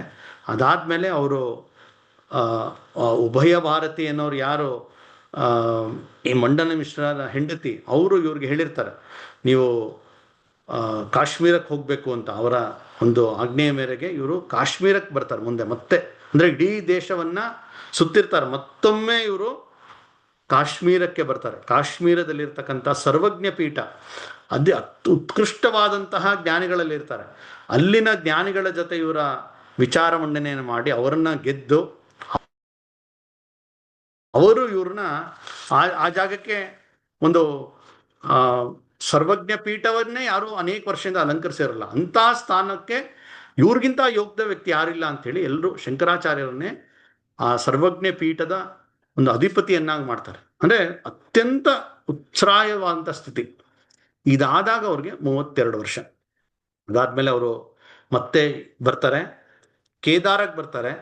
ಕೇದಾರದಲ್ಲಿ ಅವರು ತಾವು ಅಂದ್ಕೊಂಡಂತಹ ಗುರುಗಳು ಕೊಟ್ಟಂತಹ ಆದೇಶದಂತೆ ಎಲ್ಲ ಕೆಲಸವನ್ನು ಪೂರೈಸಿ 32ನೇ ವಯಸ್ಸಿನಲ್ಲಿ ಅವರು ಈ ದೇಹವನ್ನೇ ತ್ಯಜಿಸ್ತಾರೆ. ಹೀಗೆ ಶಂಕರಾಚಾರ್ಯರು ಬದುಕಿದ್ದು ಕೇವಲ 32 ವರ್ಷ. ಆ 32 ವರ್ಷಗಳಲ್ಲಿ ಅವ್ರು ಮಾಡಿರ್ತಕ್ಕಂತಹ ಒಂದೊಂದು ಕೆಲಸಗಳು ಕೂಡ 100 ಅಲ್ಲ 1000 ವರ್ಷ ಕಳೆದ್ರೂ ಕೂಡ ಅದು ತುಂಬಾ ಮಹತ್ವದ್ದು. ಒಂದು ಈ ತೀರ್ಥಯಾತ್ರೆ ಅನ್ನೋದು ಸ್ವಲ್ಪ ಕಡಿಮೆ ಆಗ್ಬಿಟ್ಟಿತ್ತು. ಇವರೇ ಸ್ವತಃ ತೀರ್ಥಯಾತ್ರೆ ಮಾಡ್ಯಾರ, 100 ತೀರ್ಥಗಳಿಗೆ ಭೇಟಿ ಕೊಟ್ಟ್ಯಾರ. ಇವರು ಭೇಟಿ ಕೊಟ್ಟಂತಹ ಊರುಗಳ ಪಟ್ಟಿಯನ್ನ ಈ ಒಂದೊಂದು ಚತುರ್ಧಾಮದ ಒಂದು ಮಠದವರು ಪ್ರಕಟ ಮಾಡ್ಯಾರ. ಆ ಎಲ್ಲ ಪ್ರಾಚೀನ ಗ್ರಂಥಗಳನ್ನು ಅಧ್ಯಯನ ಮಾಡಿ ಬರೆದಿದ್ದಾರೆ. ಇವತ್ತಿನ ಪಾಕಿಸ್ತಾನದಲ್ಲಿರ್ತಕ್ಕಂಥ ಪೇಶಾವರ, ತಕ್ಷಶಿಲಾ, ಟ್ಯಾಕ್ಸಿಲಾ ಅಂತ ಪಾಕಿಸ್ತಾನ, ಅಲ್ಲಿಗೆ ಹೋಗಿದ್ದಾರೆ. ಈ ಕಡೆ ಪಶ್ಚಿಮದಲ್ಲಿ ಹೋಗಿದ್ದಾರೆ, ಗೌಹಾಟಿಗೆ ಹೋಗಿದ್ದಾರೆ, ಉತ್ತರದ ಕಾಶ್ಮೀರಕ್ಕೆ ಹೋಗಿದ್ದಾರೆ, ದಕ್ಷಿಣದ ರಾಮೇಶ್ವರ ತನಕ. ಅಂದರೆ ಇಡೀ ದೇಶವನ್ನ ಓಡಾಡ್ತಾ, ಇಡೀ ದೇಶ ಭಾರತ ಏಕಾತ್ಮ ಭಾರತವಿದು ಅನ್ನುವ ಒಂದು ಆ ಪರಂಪರೆಯನ್ನ ಒಂದು ಪುನರುಪಿ ಮಾಡಿದ್ದಾರೆ. ಚತುರ್ಧಾಮಗಳು ಅಂತ ನಾವೇನು ಇವತ್ತು ಕರಿತೀವಿ, ಒಂದು ಈ 4 ಪೀಠಗಳು ಸ್ಥಾಪನೆ ಮಾಡ, ಅದು ಇನ್ನೊಂದು ಹರಿದ್ವಾರದ ನಂತರ ಪ್ರಾರಂಭ ಆಗ್ತಕ್ಕಂಥ 4 ಧಾಮಗಳು, ಗಂಗೋತ್ರಿ, ಯಮುನೋತ್ರಿ, ಕೇದಾರ ಮತ್ತೆ ಬದ್ರಿ. ಇದನ್ನೆಲ್ಲವನ್ನು ಪುನರುಜ್ಜೀವನಗೊಳಿಸಿ ಲಕ್ಷಾಂತರ ಜನ ಭಕ್ತಾದಿಗಳು ಇವತ್ತು ಹೋಗ್ತಕ್ಕಂತಹ ಆ ತೀರ್ಥಕ್ಷೇತ್ರಗಳಿಗೆ ಒಂದು ಮೆರುಗನ್ನು ಕೊಟ್ಟಂಥವರು ಶಂಕರಾಚಾರ್ಯರು. ಹಿಂದೂ ಧರ್ಮದಲ್ಲಿ ಆ ಕಾಲದಲ್ಲಿ ಬಂದಂತಹ ಅನೇಕ ವಿಕೃತಿಗಳು, ಅನೇಕ ಸಂಕುಚಿತ ಆಚರಣೆಗಳು, ಇದನ್ನೆಲ್ಲವನ್ನು ದೂರ ಮಾಡ್ತಾ ಜನರಲ್ಲಿದ್ದಂತಹ ಕೆಲವು ತಪ್ಪು ತಿಳುವಳಿಕೆಗಳನ್ನು ದೂರ ಮಾಡ್ತಾರೆ. ಶೈವ, ವೈಷ್ಣವ, ಶಾಕ್ತ, ಗಾಣಪತ್ಯ, ಈ ಅನೇಕ ಮತಗಳಿರುತ್ತೆ. ಆದರೆ ಅದೆಲ್ಲವನ್ನು ಸಮನ್ವಯ ಮಾಡ್ತಾ ಅವರು ಅದನ್ನೆಲ್ಲವನ್ನು ಪೂಜೆ ಮಾಡಬೇಕು. ಒಂದು ಪೂಜೆ ಅಂತ ಇಟ್ಕೊಂಡ್ರೆ ಅಲ್ಲಿ ಶಿವ ಇರಬೇಕು, ವಿಷ್ಣು ಇರಬೇಕು, ಶಕ್ತಿಯ ದೇವತೆ ಇರಬೇಕು, ಸೂರ್ಯ, ಗಣಪತಿ ಮತ್ತು ಕಾರ್ತಿಕೇಯ, ಈ 6 ಜನರನ್ನು ಒಳಗೊಂಡಂಥದ್ದು ಮಾಡಬೇಕು. ಅದಕ್ಕೆ ಷಣ್ಮತ ಸ್ಥಾಪನಾಚಾರ್ಯ ಅಂತ ಕೂಡ ಅವ್ರಿಗೆ ಕರೀತಾರೆ. ಅಂದರೆ ಸಮನ್ವಯ ಮಾಡ್ತಕ್ಕಂಥ ಕೆಲಸ. ಅಂದರೆ ತುಂಬ ಮುಖ್ಯವಾದಂಥ ಆವತ್ತಿನ ಅವಶ್ಯಕತೆ ಇತ್ತು ಅಂತಂದರೆ, ನಮ್ಮ ಹಿಂದೂ ಧರ್ಮ ಅದು ಕಾಲ ಹೋದಂತೆ ಕೆಲವೆಲ್ಲ ದೋಷಗಳು, ಲೋಪಗಳು ಬರುತ್ತೆ. ಅದನ್ನ ಒಬ್ಬ ವ್ಯಕ್ತಿಯಾಗಿ ಗಟ್ಟಿಯಾಗಿ ನಿಂತು ತನ್ನ ಜ್ಞಾನದ ಶಕ್ತಿ ಎಲ್ಲ ಕಡೆ ಸಂಚಾರ ಮಾಡ್ತಾ, ಸಮಾಜದ ಮಧ್ಯೆ ಓಡಾಡ್ತಾ, ಆ ವಿಕೃತಿಗಳನ್ನ ನಿವಾರಣೆ ಮಾಡ್ತಾ ಏನು ಮಾಡಬೇಕು ಅಂತೇಳಿ ಅದಕ್ಕೊಂದು ಪ್ರಮಾಣ ಬೇಕಲ್ಲ, ಆ ಪ್ರಮಾಣ ಗ್ರಂಥಗಳನ್ನು ಅವರು ರಚನೆ ಮಾಡ್ತಾರೆ. ಇವಾಗ ನಾವೇನೋ ಒಂದು ಮಾತಾಡಿದ್ರೆ ಇವತ್ತು ಹೇಳಿದ್ರೆ ನಾಳೆ ಯಾರು ನೆನ್ಪಿಟ್ಕೊಳ್ಳಲ್ಲ. ಆದರೆ ಶಂಕರಾಚಾರ್ಯರು ಹೇಳಿದ್ದು 1200 ವರ್ಷ ಆದರೂ ಕೂಡ ಶಂಕರಾಚಾರ್ಯರು ಹೇಳಿದ್ದಾರೆ ಅಂತೇಳಿ ಪ್ರಮಾಣವಾಗಿ ಸ್ವೀಕಾರ ಮಾಡಬೇಕು ಅಂತಂದರೆ ಅದ್ರಲ್ಲಿ ಎಷ್ಟು ಶಕ್ತಿ ಅಡಗಿತ್ತು ಅಂತ ನಾವು ಊಹೆ ಮಾಡ್ಬೋದು. ಆ ರೀತಿ ದೇಶದುದ್ದಕ್ಕೂ ಒಂದು ಅದ್ವೈತ ಮತ ಸ್ಥಾಪನೆ ಅಂದರೆ ಒಂದು ವೇದಾಂತವನ್ನು ರಕ್ಷಣೆ ಮಾಡೋಕ್ಕೆ ಅವರು ಕೊಟ್ಟಂಥ ಬಹಳ ದೊಡ್ಡ ಕೊಡುಗೆ ಅದು. ಅವ್ರು ಬರೀ ಶಾಸ್ತ್ರ ಗ್ರಂಥ ಅಲ್ಲ, ಶಾಸ್ತ್ರ ಗ್ರಂಥಗಳು, ಭಾಷ್ಯಗಳು ವಿದ್ವಾಂಸರಿಗಾದರೆ ಸಾಮಾನ್ಯ ಜನರಿಗೆ ಬೇಕಾದಷ್ಟು ಸ್ತೋತ್ರಗಳನ್ನು ಮಾಡ್ತಾರೆ. ಆ ಎಲ್ಲ ಸ್ತೋತ್ರಗಳ ಮೂಲಕ ಸಾಮಾನ್ಯ ಜನರಲ್ಲಿ ಭಕ್ತಿ ಅನ್ನೋದು ಅದು ಉದ್ದೀಪನ ಆಗಬೇಕು. ಇವತ್ತು ಪ್ರಾರಂಭದಲ್ಲಿ ನಾವು ಕೇಳಿ ಭಜ ಗೋವಿಂದಂ, ಎಷ್ಟು ಸುಂದರವಾದಂಥ ಅರ್ಥ ಇದೆ. ಅದರಲ್ಲಿ ಒಂದೇ 2 ಪದ್ಯವನ್ನು ಹೇಳಿ ನಾನು ಮುಕ್ತಾಯ ಮಾಡ್ತೀನಿ. ಆ ಭಜ ಗೋವಿಂದಂ ಹೇಗೆ ರಚನೆ ಆಯಿತು ಅಂದರೆ, ಕಾಶಿಯಲ್ಲಿ ಒಂದು ಕಡೆ ಬರ್ತಾ ಒಬ್ಬ ವ್ಯಕ್ತಿ, ಹಿರಿಯ ವ್ಯಕ್ತಿ, ಏನೋ ಒಂದು ಕಷ್ಟಪಡ್ತಾ ಇರ್ತಾರೆ. ಏನು ಅಂತ ಕೇಳಿದ್ರೆ, ನಾನು ವ್ಯಾಕರಣದ ತುಂಬ ಅಭ್ಯಾಸ ಮಾಡ್ತಾ ಇದ್ದೀನಿ, ಡುಕೃಂಕರಣೆ ಅಂತ ಒಂದು ಯಾವುದೋ ಸೂತ್ರ, ಅದು ಬರ್ತಾನೆ ಇಲ್ಲ, ಅದು ಎಷ್ಟು ವರ್ಷದಿಂದ ಪ್ರಯತ್ನ ಮಾಡ್ತಾ ಇದ್ದೀನಿ, ವಯಸ್ಸಾಗ್ಬಿಟ್ಟಿದೆ. ಆಗ ಇವ್ರು ಹೇಳ್ತಾರೆ, ಯಾತಿಗೆ ತಲೆ ಕೆಡಿಸ್ಕೊಳ್ತೀರಾ, ವ್ಯಾಕರಣ ಅನ್ನೋದು ಒಂದು ಬೇಕಾಗಿದೆ, ಆದರೆ ವ್ಯಾಕರಣವೇ ಸರ್ವಸ್ವ ಅಲ್ಲ. ಭಜ ಗೋವಿಂದಂ ಭಜ ಗೋವಿಂದಂ ಗೋವಿಂದಂ ಭಜ ಮೂಢಮತೆ ಸಂಪ್ರಾಪ್ತೆ ಸನ್ನಿಹಿತೆ ಕಾಲೇ ನಹಿ ನಹಿ ರಕ್ಷತಿ ಡುಕೃಂಕರಣೆ. ಅದು ವ್ಯಾಕರಣ ಸೂತ್ರ ನಿಮ್ಗೆ ಕಾಪಾಡಲ್ಲ, ಭಜ ಗೋವಿಂದಂ ಅಂತ ಹೇಳಿ ಆ ಭಜ ಗೋವಿಂದಂ ಸ್ತೋತ್ರವನ್ನು ಮಾಡ್ತಾರೆ. ಹೀಗೆ ಅನೇಕ ಸ್ತೋತ್ರಗಳು. ಅದರಲ್ಲಿ 2 ಪದ್ಯಗಳನ್ನು ಮಾತ್ರ ಹೇಳಿ ನಾನು ಮುಗಿಸ್ತೀನಿ. ಸತ್ಸಂಗತ್ವೇ ನಿಸ್ಸಂಗತ್ವಂ, ನಿಸ್ಸಂಗತ್ವೇ ನಿರ್ಮೋಹತ್ವಂ, ನಿರ್ಮೋಹತ್ವೇ ನಿಶ್ಚಲತತ್ವಂ, ನಿಶ್ಚಲತತ್ವೇ ಜೀವನ್ಮುಕ್ತಿ. ಅಂದರೆ ಒಬ್ಬ ವ್ಯಕ್ತಿಗೆ ಅವನು ಅದ್ವೈತ ಅಂತ ಹೇಳಿದ್ರೆ ನಾನೇ ಭಗವಂತ ಅನ್ನುವ ಒಂದು ತುಂಬ ಮುಂದೆ, ಅದು ಪ್ರಾರಂಭದ ಹಂತ. ಸಾಧನಾ ಮಾರ್ಗದಲ್ಲಿ ಭಕ್ತಿಯೇ ಮುಖ್ಯ, ಭಗವಂತನಿಗೆ ಶರಣಾಗಬೇಕು. ಎಷ್ಟು ಸ್ತೋತ್ರಗಳು ಮಾಡಿದ್ದಾರೆ. ವಿಷ್ಣು ಸಹಸ್ರನಾಮಕ್ಕೆ ಅವರು ಭಾಷ್ಯವನ್ನು ಬರೆದಿದ್ದಾರೆ. ಭಜ ಗೋವಿಂದಂ, ಕೃಷ್ಣನ ಬಗ್ಗೆ, ಶಿವನ ಬಗ್ಗೆ, ಗಣಪತಿಯ ಬಗ್ಗೆ ಬೇಕಾದಷ್ಟು ಸ್ತೋತ್ರಗಳನ್ನು ಮಾಡಿದ್ದಾರೆ. ಇಲ್ಲೊಂದು ಮಾತು ಹೇಳ್ತಾರೆ ನೋಡಿ, ಅಂಗಂ ಗಲಿತಂ ಫಲಿತಂ ಮುಂಡಂ ದಶನ ವಿಹೀನಂ ಜಾತಂ ತುಂಡಂ ವೃದ್ಧೋ ಯಾತಿ ಗೃಹೀತ್ವಾ ದಂಡಂ ತದಪಿನ ಮುಂಚತಿ ಆಶಾಪಿಂಡಂ ಅಂತ. ಅಂದರೆ ಒಬ್ಬ ವಯಸ್ಸಾಗಿರ್ತಕ್ಕಂಥ ವ್ಯಕ್ತಿ ಅಂಗಂ ಗಲಿತಂ, ಅಂಗಗಳೆಲ್ಲ ವೀಕ್ ಆಗಿಬಿಟ್ಟಿದೆ, ಫಲಿತಂ ಮುಂಡಂ, ಕೂದಲೆಲ್ಲ ಉದುರೋಗಿದೆ, ಅಂದರೆ ಅಥವಾ ಬಿಳಿ ಆಗ್ಬಿಟ್ಟಿದೆ ಅಥವಾ ಉದುರೋಗಿದೆ, ಅಂಗಗಳೆಲ್ಲ ದುರ್ಬಲ ಆಗ್ಬಿಟ್ಟಿದೆ. ದಶನ ವಿಹೀನಂ, ಹಲ್ಲೆಲ್ಲ ಹೊಟ್ಟೋಗಿದೆ, ಎಲ್ಲ ಜಾತಂ ತುಂಡಂ, ಬಿದೋಗಿದೆ. ವೃದ್ಧೋ ಯಾತಿ ಗೃಹೀತ್ವಾ ದಂಡಂ, ಆ ವೃದ್ಧ ನಡೆಯಕ್ಕಾಗ್ತಾ ಇಲ್ಲ, ಕೋಲಿಟ್ಕೊಂಡು ಹೋಗ್ತಾ ಇದ್ದಾನೆ.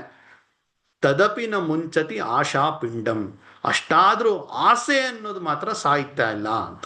ಅಂದರೆ ನಮ್ಮ ಜೀವನದಲ್ಲಿ ಬೇಕಾದಂಥ ಎಷ್ಟು ಮೌಲ್ಯಗಳನ್ನು ಈ ರೀತಿ ಒಂದು ಸ್ತೋತ್ರಗಳ ಮೂಲಕ, ಮಾತಿನ ಮೂಲಕ ಅವರು ಸಮಾಜಕ್ಕೆ ತಿಳಿಸ್ಕೊಟ್ಟಿದ್ದಾರೆ. ಅಂತಹ ಶಂಕರಾಚಾರ್ಯರ ಬಗ್ಗೆ ಒಂದಷ್ಟು ಚಿಂತನೆಗಳನ್ನು ಇವತ್ತು ನಿಮ್ಮ ಮುಂದೆ ನನಗೆ ಗೊತ್ತಿರುವ ಒಂದಷ್ಟು ವಿಚಾರಗಳನ್ನು ಮಾತ್ರ ನಿಮ್ಮ ಜೊತೆ ಹಂಚ್ಕೊಳ್ಳೋ ಪ್ರಯತ್ನ ಮಾಡಿದ್ದೀನಿ.